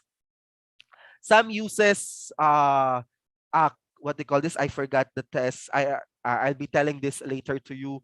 What type of test they use? Okay, for them to get the, they are using Rausoft. Okay, but of course it depends on the number of samples that you have. See, there are a lot of things that you must identify. That is why statisticians is for verification. But then again, I am challenging you. Please, please, please know these things before you ask the help of your statistician. So these are the two things that you must identify first. This is just a personal note. There are things that you must consider before identifying the statistical test. Okay? So there are three families for statistical tests. These are the common families that we have. The chi-squared family, the t-test or ANOVA family, and the correlation family. Okay? So these are the three families that you have in statistical tests. So let's identify this. So we have purpose, comparison, relationship, significant difference, significant relationship, type of data, categorical, qualitative in nature, and then continuous, of course, numerical. We have the continuous, the discrete, and the interval and the ratio. Okay, if our variables are comparison, if our variable comparison, if our purpose, by the way, of our study is to compare, and our variables are categorical, okay, we will be using tests from chi-squared family. Okay? Again, if our purpose is to compare, and then our type of data, okay, categorical, we can use chi-squared family. Okay? Chi-squared family. Of course, there are exemptions about this one, but generally, we will be using the chi-squared family. Next, if our purpose is to compare, and we have type of data, one is categorical, the other is continuous, we can use t-test family. Okay, tests from t-test family. Okay. Next, if of course later on we will identify what are these tests. Next, purpose. If we are, if we have, if our purpose is to determine the connection, okay, to look for connection, to look for significant relationship, and our data are continuous, we now use the correlation family. Okay, we now use the correlation family. Okay, so aside from this, aside from the purpose, aside from this type of data, we now identify these three families. Okay, these three families of statistical tests, whether they are under parametric or non-parametric. Okay, whether they are parametric or non-parametric. You know what? Parametric and non-parametric came from the term, of course, parameter, came from the concept of parameter. Okay, to check if you are still with me, okay, to check if you are still with me, may I ask, what do you call for a value describing your samples? Can you please type in your answer? What do you call? Okay, thank you so much, Mr. Brian. Statistic. Now, what do you call the value when you are describing the population? Okay, thank you so much. I guess you know the basic. I just want to, this is just a misconception to our students. Please do not use statistic, okay, for the subject. My grade in statistic is 4. No, statistic is a value. Okay, it's not a subject. It's not it's not actually a name of the course. Okay, thank you so much for those answers. Okay, going back. The general definition of parametric, we basically, okay, this test assumed, okay, that our samples are can describe, can represent our population. That is why, okay, it is called parametric test. Why? Because the samples, okay, the samples or this test can be used to our samples which are representing our population or which can best represent our population. And so we use the parametric test. Unlike in parametric, we didn't meet some assumptions. Later on, I'll be showing to you what are these assumptions. Some samples do not meet, or sorry, some samples, yes, do not meet our assumptions about the population. And that is why we must use non-parametric tests. Okay, let's start with what are these example. I just want to illustrate the parametric and then parametric. Okay, in group A, we have this scores, the raw scores, 5, 8, 12, 15, and 20. And for the group B, we have the following scores, 25, 38, 52, 100, 120. Okay, as you can see, we can use the raw scores. We can have specific assumptions about the population, correct? About the population. For example, about this data, okay? Group A has lesser scores than Group B, okay?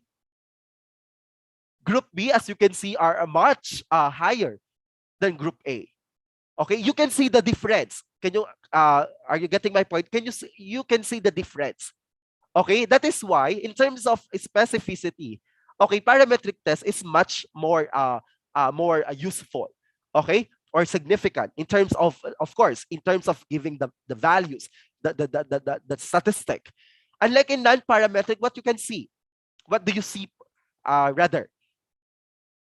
Okay, they are the same because we rank them. Okay, we rank them. We represent. We assign a number to represent the raw scores. Okay, we cannot see any difference. Okay, 1, 2, 3, 4, 5, 1, 2, 3, 4, 5.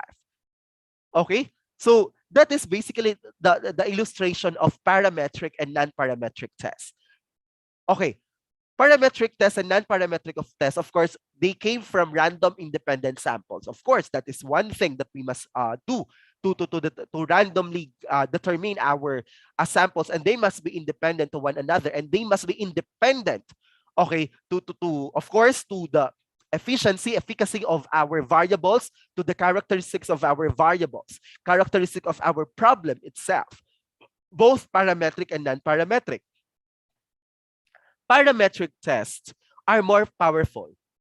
Non-parametric, more conservative, meaning to say there's a limitation, there's a restriction. We need to satisfy one thing.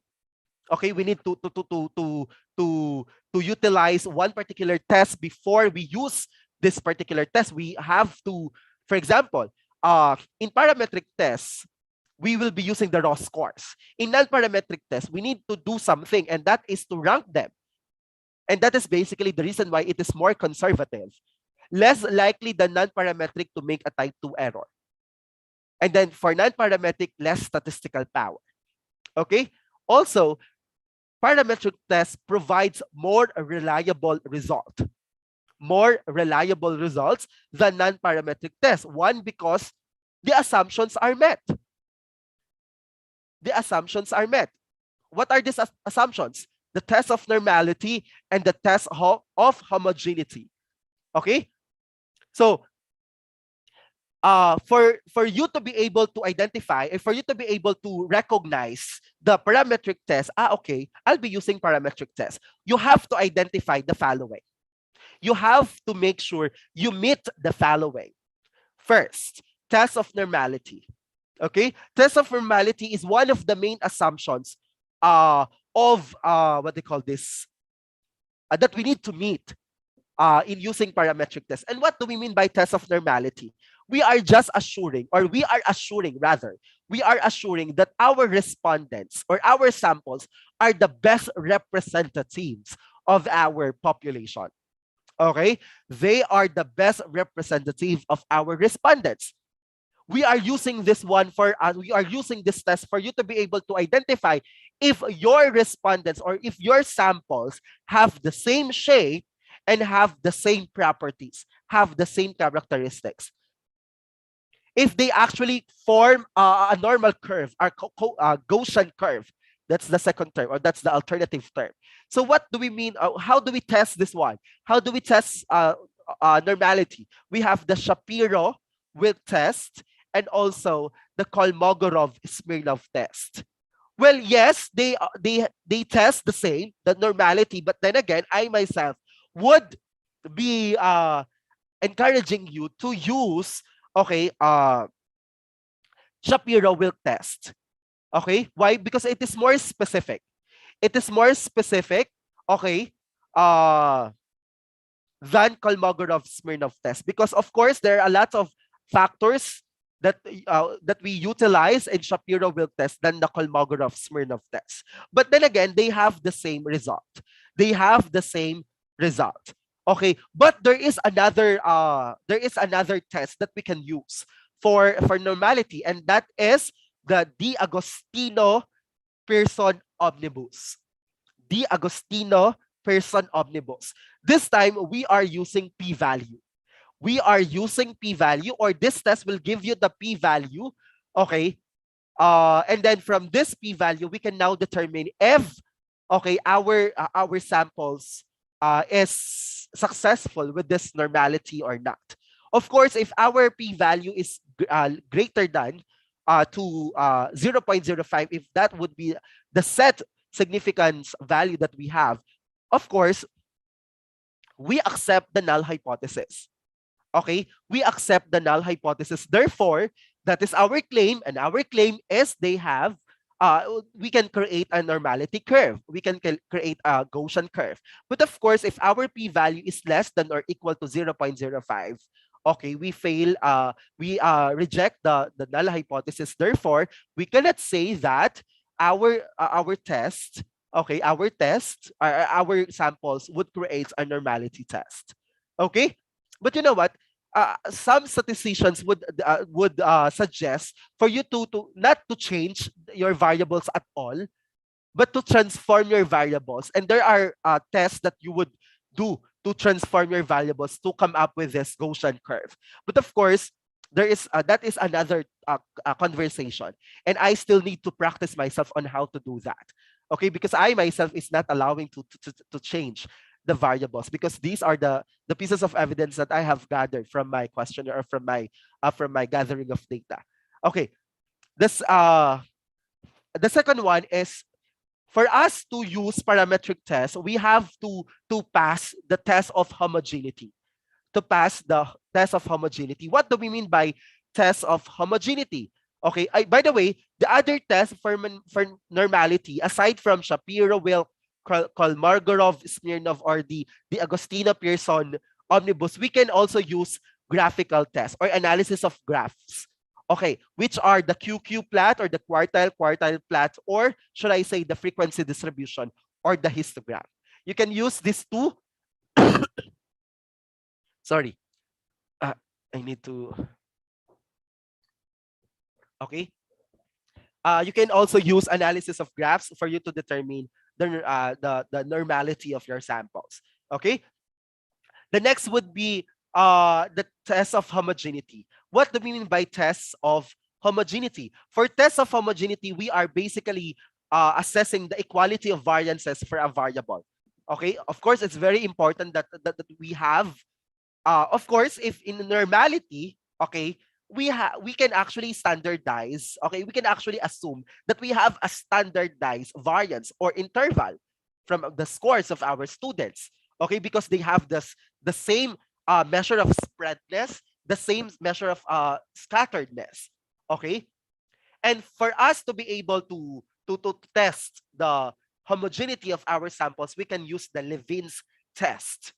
Okay, Levin's test is used to assess the equality of variances for a variable, because there are some tests that we could should be that should satisfy first this variances before using them. Okay, so these are the two tests that we need to meet first before we use the parametric test. Okay, next. Let's start with the first test. Before this one, I just want to discuss the one sample test, because this is for two independent groups, the t-test for independent groups. We have what we called the one sample test. And one sample test is basically used to determine the mean of the, to determine first the mean of the population. For example, in your region, you have to get the mean average of yours of the students in mathematics, in algebra to be specific, and that would be your basis. That is your basis, the general weighted average of the students. Okay, the mean of the population, and then this will be compared, and then you will do is to get sample, and then from this sample, of course, you will get the mean, and then this mean from your sample group will be compared to the mean of the population. Okay, and that would be, and that's the case. In that case, you will be using the one sample test. Okay, unlike here in t-test for independent samples, we have two groups of samples. We have two groups of samples. Unlike in one sample test, we are comparing our mean for samples to the mean of the population, or we are using we are comparing the statistic to the parameter. Okay, and the counterpart of one sample test, okay, because one sample test is parametric. Of course, the what they call this, the counterparts of one sample test to non-parametric is the signed test. Okay, the signed test. This time, remember, in non-parametric test, majority, we are using the median. I think 90% of the test, we are using the median because we are ranking the scores. We are ranking the scores. Therefore, we cannot utilize the average then. We cannot utilize the mean if we rank our scores, our raw scores, our data. Therefore, the best measure of central tendency that we can utilize is the median.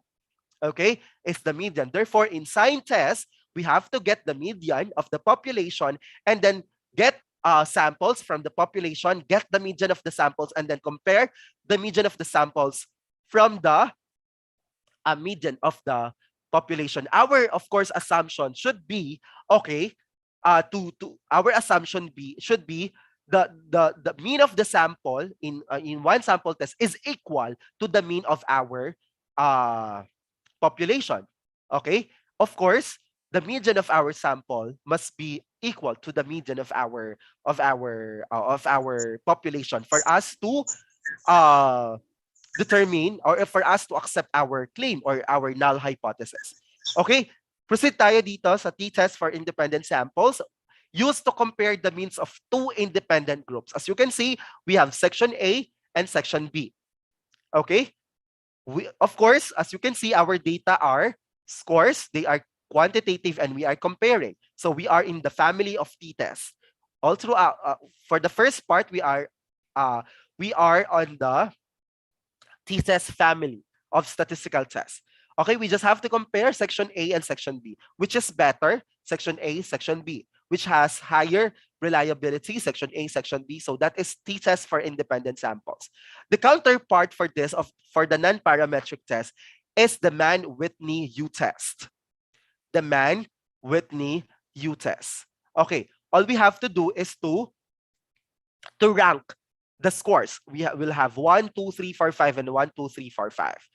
Okay, and then we will be comparing the ranks of these two groups. Can you follow? We will be comparing the ranks of these two groups. If that would be the case, we will now be using the Mann-Whitney U-test. Now, of course, I will not be discussing how to use Mann-Whitney U-test, the formula. Okay, of course, we will not.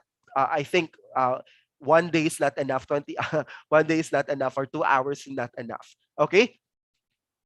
Next is the another parametric test under t-test family of inferential statistic or statistical test is the t-test for paired sample. Okay, What is the difference between paired sample and independent sample? Okay, in independent sample, we have two groups. Okay, two groups, and then we compare the two groups given their data, given their scores. In t-test for paired sample, we only have one group having two test scores, the test scores that we need to what they call this, to differentiate. And it is called paired sample because we cannot rearrange the scores. We cannot rearrange the data. Student 1 must have 92 and 88. 92 score for math and 88 for science. Student 2 must have 82 for math, 98 for science. Meaning to say, we cannot interchange that a student 82 will be placed to student 1, and then 94 we will be placing that for to student 3, etc., etc. Okay, unlike in sorry. Unlike in t-test for independent samples, we can basically, okay, interchange the scores. You get what I mean? Because, okay, we are comparing the two groups. But this time, we are comparing, okay, the means of two paired groups. We are emphasizing, okay, that student 1, okay, having the math score is different from having the science score or the science grade. Okay? And the counterpart for this is the Wilcoxon signed ranked test. Again, all we have to do is to rank the scores. Okay, all we have to do is to rank the scores. Do you get what I mean? Okay, going back, t-test for two independent samples, we have two groups. And then for a paired sample, we have one group. And then the counterpart for the non-parametric test is the Wilcoxon sign rank test. Again, all we have to do is to rank the scores of our group, of this one particular group. Okay. The next is analysis of variance. Okay. Since we have, of course, it's tantamount that we shouldn't only have, or sometimes we couldn't have two groups only. Okay. We can compare two or more independent groups, or basically three or more independent groups.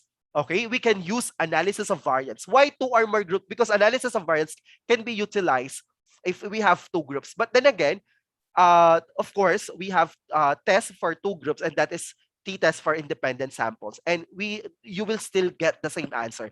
I've actually taught that to my students. You will basically have the same answers, the same results, the same interpretation. However, of course, three or more groups, we will be using analysis of variance. But again, in analysis of variance, you can actually you can only get the difference among the groups, not the difference of section A and section B, not the difference between section A and section B and section C. If you want to identify the difference between the two, you will be using t-test for independent samples, or you can use the chef's test. Okay, you can use the chef's test to determine the significance within the group of section A and section B, section A, section C, and so on and so forth. Okay. Of course, the counterpart of analysis of variance is the Kruskal-Wallis test. Okay, the Kruskal-Wallis test. So here, all we have to do is, yes, we have three or more groups, and then we need to rank the scores. Okay. Next, for parametric tests, we have repeated measures ANOVA. Of course, the partner of t-test for two independent samples is the analysis of variance. The partner of the t-test for paired sample is the repeated measures ANOVA. Okay, used to compare the means of two or more paired groups. Okay, for students, one group, and then we will be comparing their scores or his scores in math, science, and English. Okay, if that particular section have a significant difference when it comes to their scores in mathematics, science, and English. Okay, and that is repeated measures ANOVA. And the counterpart of the repeated measures ANOVA is the fried man's ANOVA. Okay, the fried man's ANOVA. Again, all we have to do, yes, we still have one group, and then we have three factors, or we have three categories, three variables, and then the math, the science, the English, the brand A, the brand B, and the brand C, and then we will just be ranking, arranging a ranking, assigning a number, assigning a rank to our raw scores. Another parametric test is the analysis of covariance. Okay, used to compare the means of two or more independent groups, which cannot be tested by ANOVA because the variable are affected by covariate. This is what I am telling to you. Okay, sometimes if we identified, for example, you want to determine the grades of section A and section B, you obtain, okay, 92, 82, 97, 94, 88 for section A, and then 92, 82, 97, 94, 88 for section B. You have identified that section B, okay, the students in section B have previous knowledge, prerequisite knowledge, okay, about the topic, about the test. That is the reason why they get what they call this, they get higher scores in the post-test. They get higher scores compared with section B.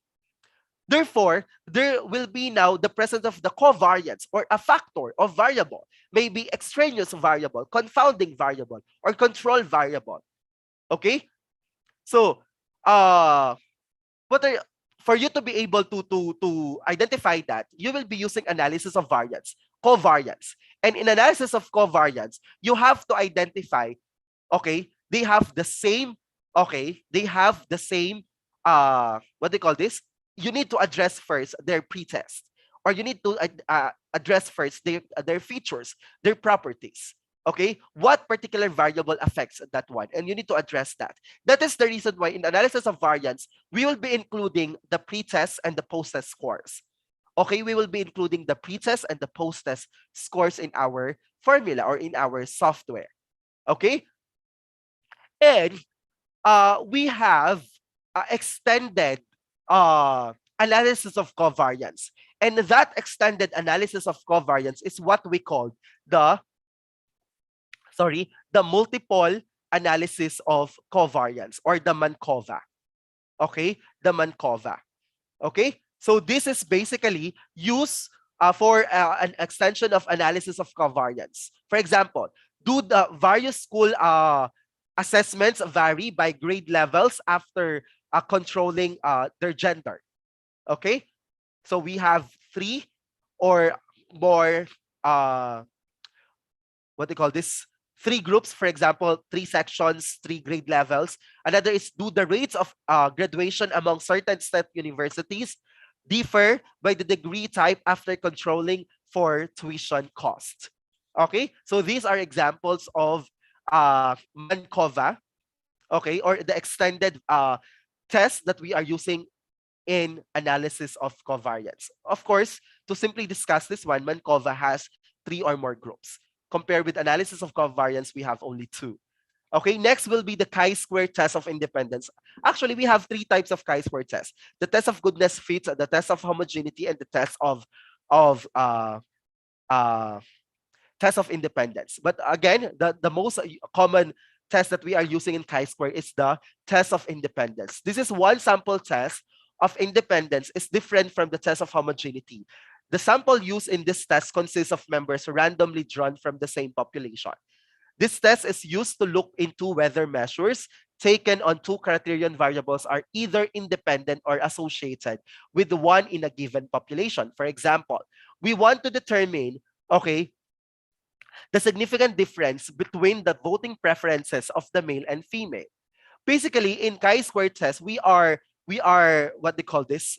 We are comparing the expected and the observed and the expected values. Of course, we have these expected values, correct? We have these expected values because of our claim. However, it depends on our observed data. It depends on our gathered data.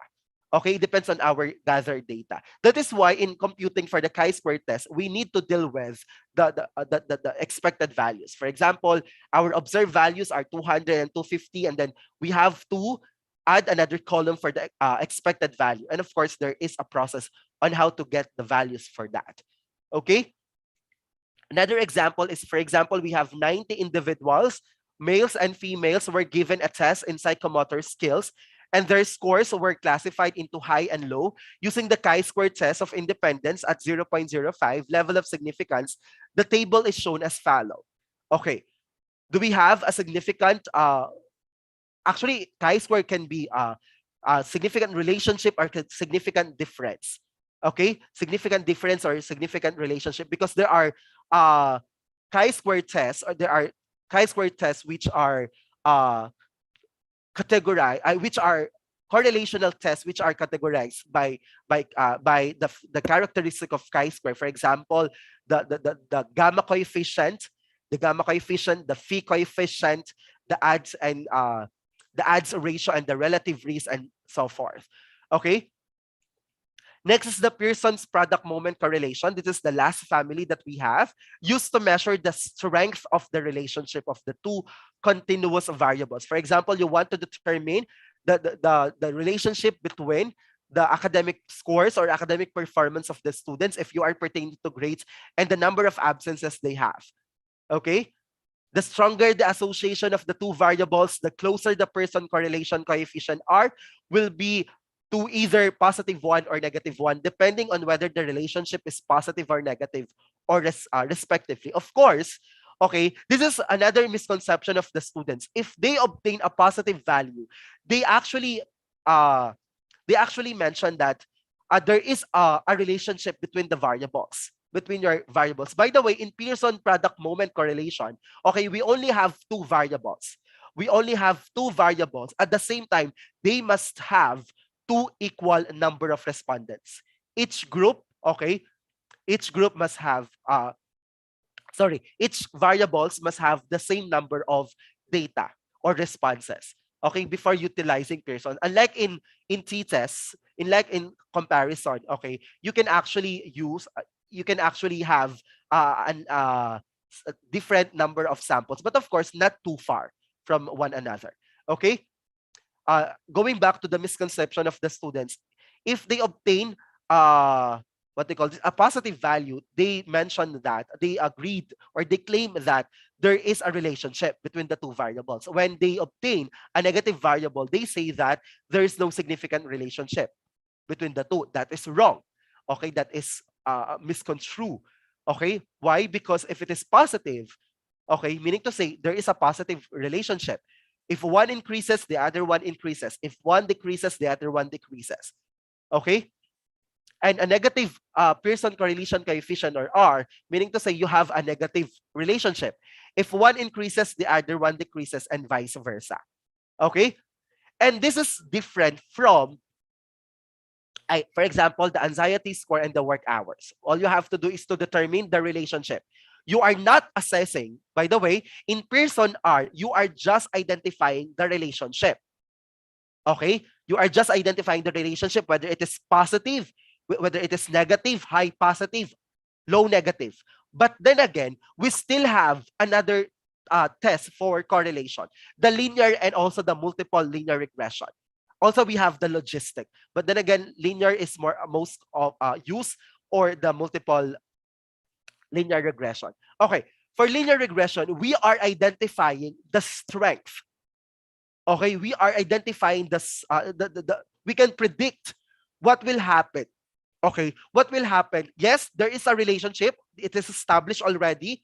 Okay, now, given that relationship, we can now predict what will happen to the other variable if there is a changes in one particular variable. Okay, because one variable is considered to be an explanatory variable, and the other variable is considered to be a dependent variable. Okay? And if that would be the case, we can determine, okay, we can actually predict. Why? Because in linear regression, we have what we call the coefficient of determination. Coefficient of determination will give you, okay, the equation. Will give you the equation. And yes, if we have the equation, we can now predict what will be the result.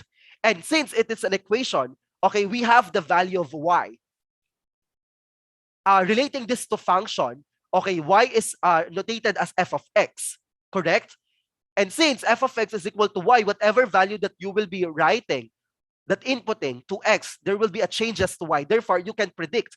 And that is basically because of the coefficient of determination. Okay, unlike in Pearson R, we are just identifying, yes, there is a relationship. There is basically a high positive, a low negative, a moderate positive, a moderate negative. But then again, we cannot predict.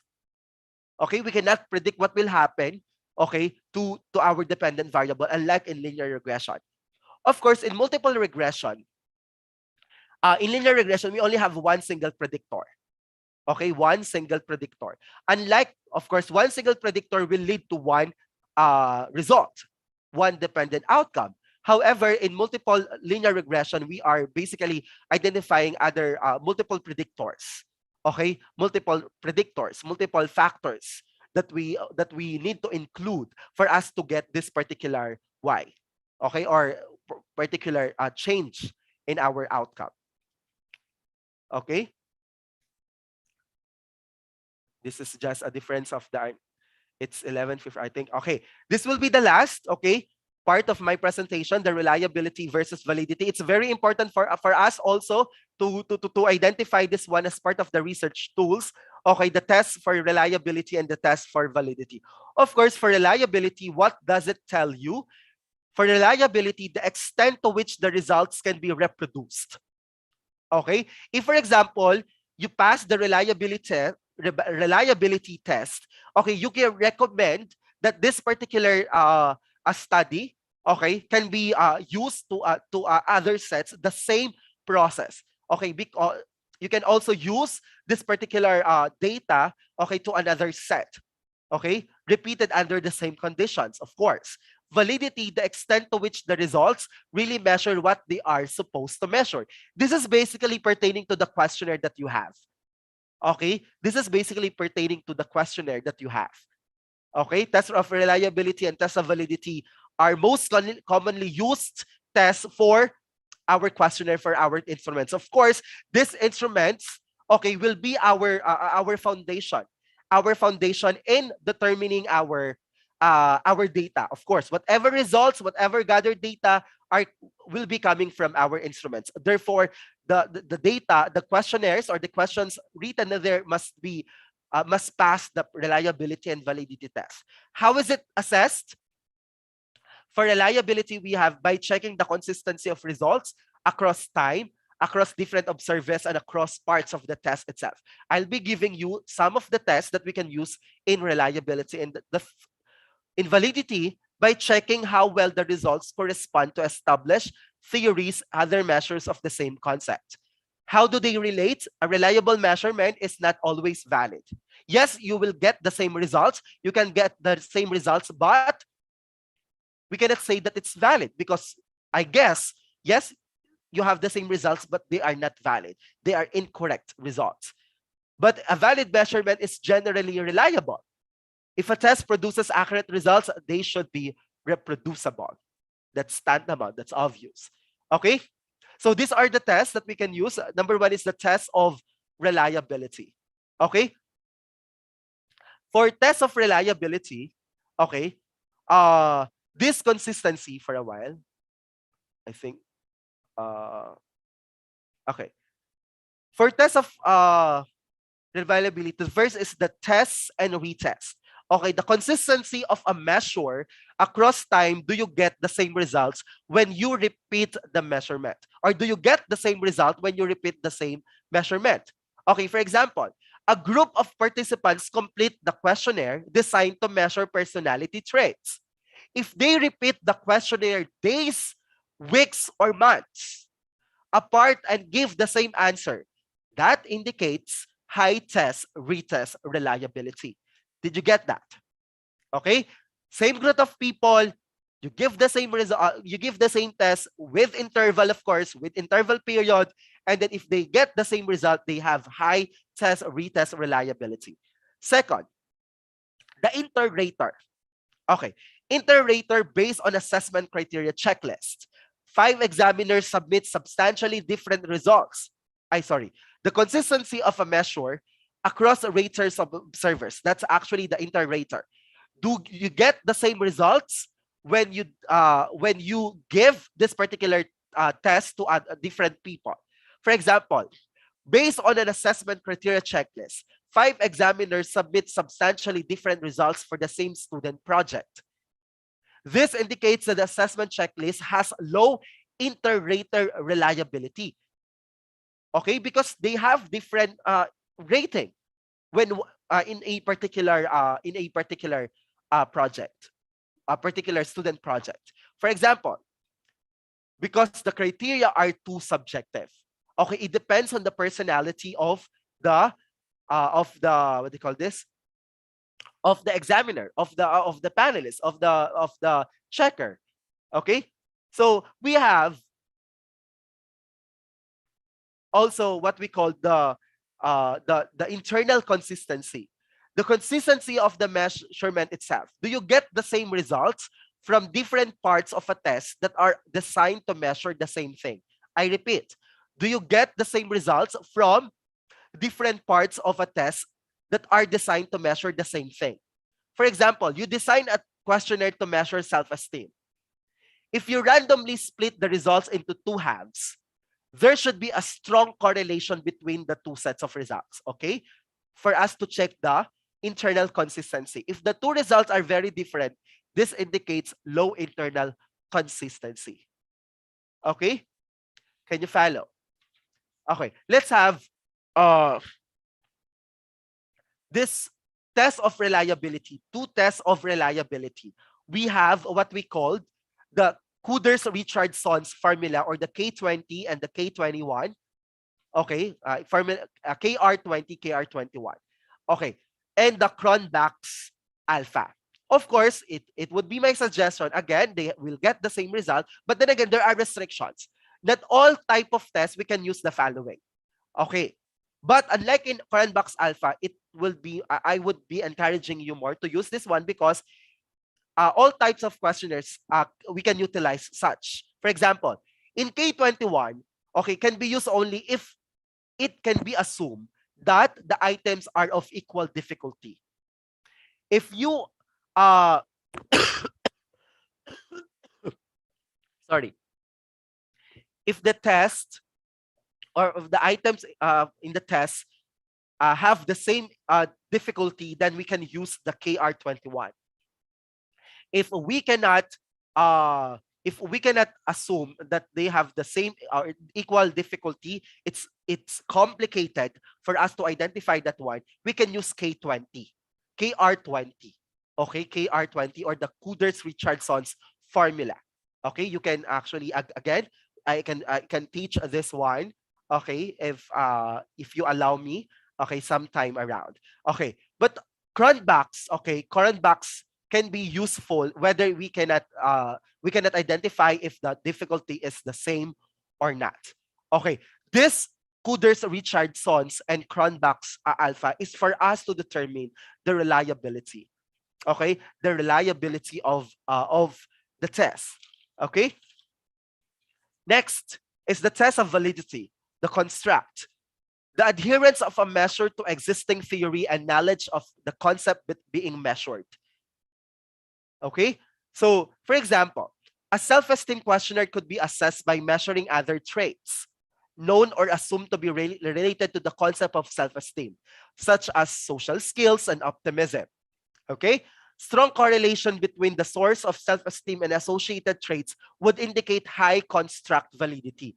Sometimes in our questionnaire, there are items which are basically coherent, okay, or consistent in terms of their idea, in terms of the idea they portray, they convey. If they have the same, or if we get the same correlation between the two, okay, therefore we have high test validity for construct. Next, the content. The extent to which the measurement covers all aspects of the concept being measured. For example, a test that aims to measure a class of students' level of Spanish contains a reading, writing, and speaking components, but no listening component. Experts agree that listening comprehension is an essential aspect of language ability, so the test lacks content validity for measuring the overall level of ability in Spanish. Meaning to say, If, for example, this particular category or this particular aspect is important, we must also test that. We must include that in our test, okay, for us to determine the validity. It seems that uh, it is needed for us to complete the formula to get the correct response. Last will be the test of validity, the criterion. Okay, for criterion, the extent to which the result of a measure corresponds to other valid measures of the same concepts. Okay, so for this, for example, a survey is conducted to measure the political opinions of voters in a region. If the result accurately predict the later outcome of an election in that region, okay, this indicates that the survey has high criterion validity. Okay, so of course there are other we have other tests for validity. We have what we call the uh for a while I forgot the creeping door, the creeping door alpha and the flays kappa. Okay, of course, they have the same. Okay, they have the same result. We are testing the validity. Okay, but then again, okay, flays alpha can be used. Okay, if we is more by the way, creeping doors alpha is more reliable to flays alpha. Okay, because flays alpha is basically of course other factors are not considered. Okay, other considered, but again they have the same uh they have the same result. They have the same, by the way, not result, they have the same interpretation. We are testing the validity. Okay, again, reliability and validity of your results. Why is the reason why I included this one? Because the results depends on creating a strong research design. Okay, because these are used, for example, I have mentioned to determine our questionnaires. Okay, if our questionnaires are correct or not. But then again, okay, I would like to mention that this test must be done first. Okay, choosing appropriate methods and samples and conducting the research carefully and consistently. Ensuring validity is, of course, you use scores or rating to measure variation in something, such as psychological traits, levels of ability, or physical properties. It's important that your results reflect the real variations as accurately as possible. Validity should be considered in the very earliest stages of your research. Otherwise, your results would be invalid. Whether you decide how will you collect your data. Choose appropriate methods of measurement. Okay? Ensure that your method and measurement technique are highly quality and targeted to measure exactly what you want to know. They should be thoroughly researched and based on existing knowledge. For example, to collect data on a personality trait, you could use a standardized questionnaire that is considered reliable and valid. If you develop your own questionnaire, remember this, it should be based on established theory or findings of previous study. The definitions are correct to whatever variable that you have. And the question should be carefully and precisely worded. Okay? Meaning to say, these are the definitions of which are familiar with our respondents.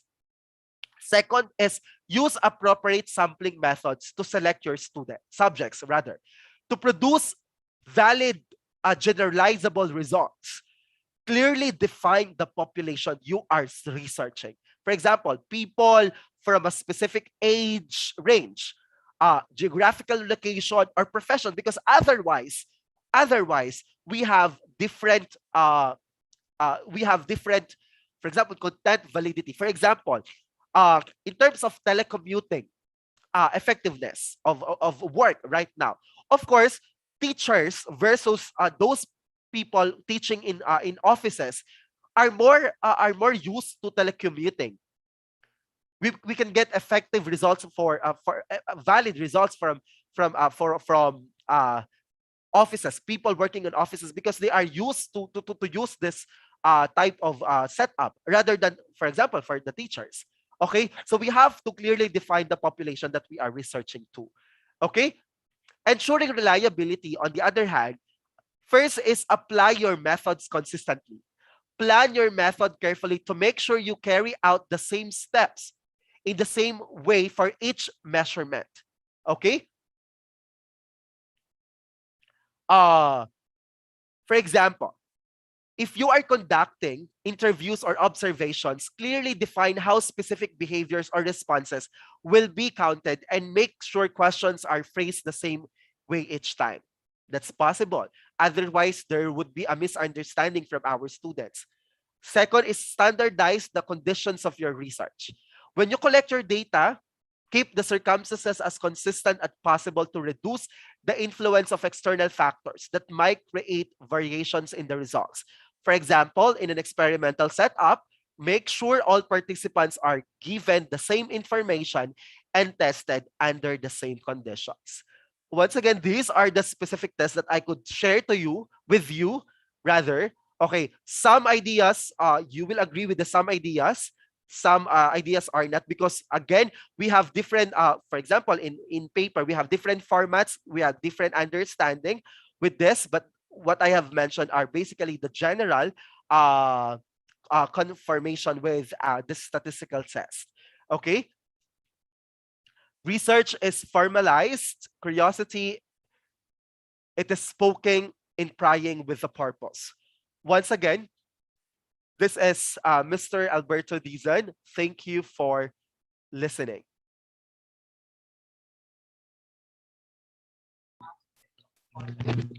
Good morning again. Thank you, Sir Alberto, for imparting your knowledge and expertise. It seems that we're running out of time. We will just cater only one question, and the question will be coming from Nabaira Jalpet of Aklan State University. To further analyze the pairwise difference among the groups in after performing ANOVA, there are many available POSOC tests. What made you say, sir, that Chef-A test is the most appropriate? Actually, I didn't mention the chef's test, but that is one of the tests. I'm so sorry if I have mentioned that that is the most appropriate chef's test, but that is according to my professor in the graduate study, that we can use chef test for us to be able to identify the difference between two variables if we are using this particular, if we are using analysis of variance. Okay, if we are using analysis of variance. But then again, if there are still other tests that we can utilize, that would be possible. That would be possible. For example, the two tests, two independent samples, we can use that for us to identify the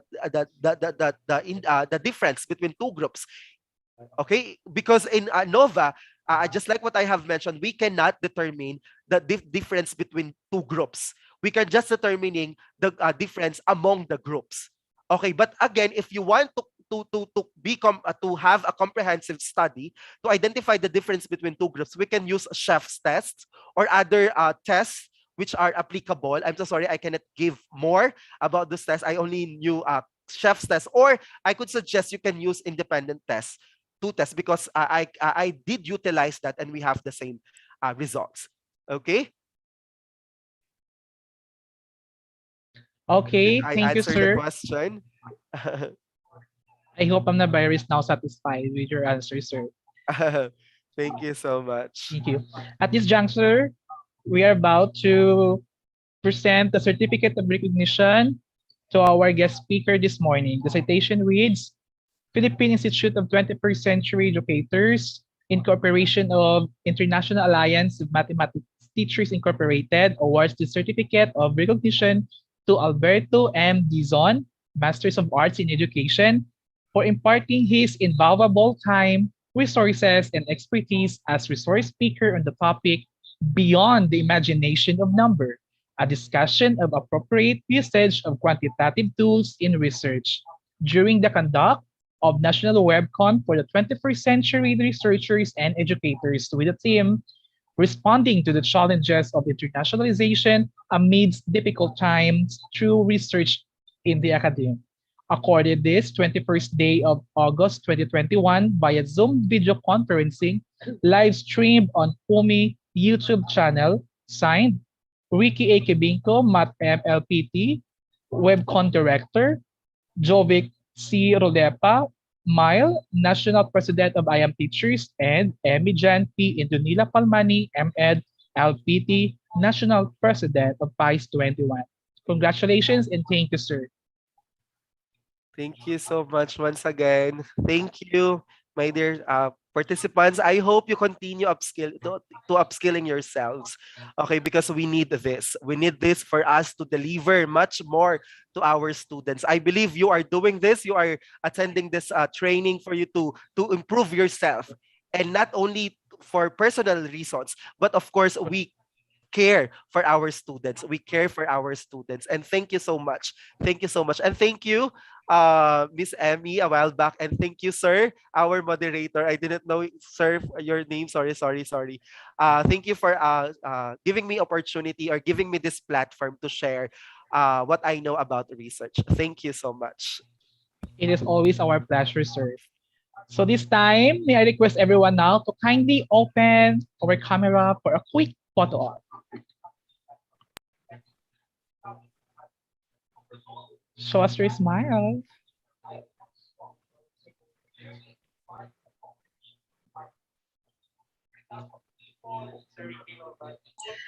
Okay, so good morning, everyone. So we have 5 panels. So stay smile.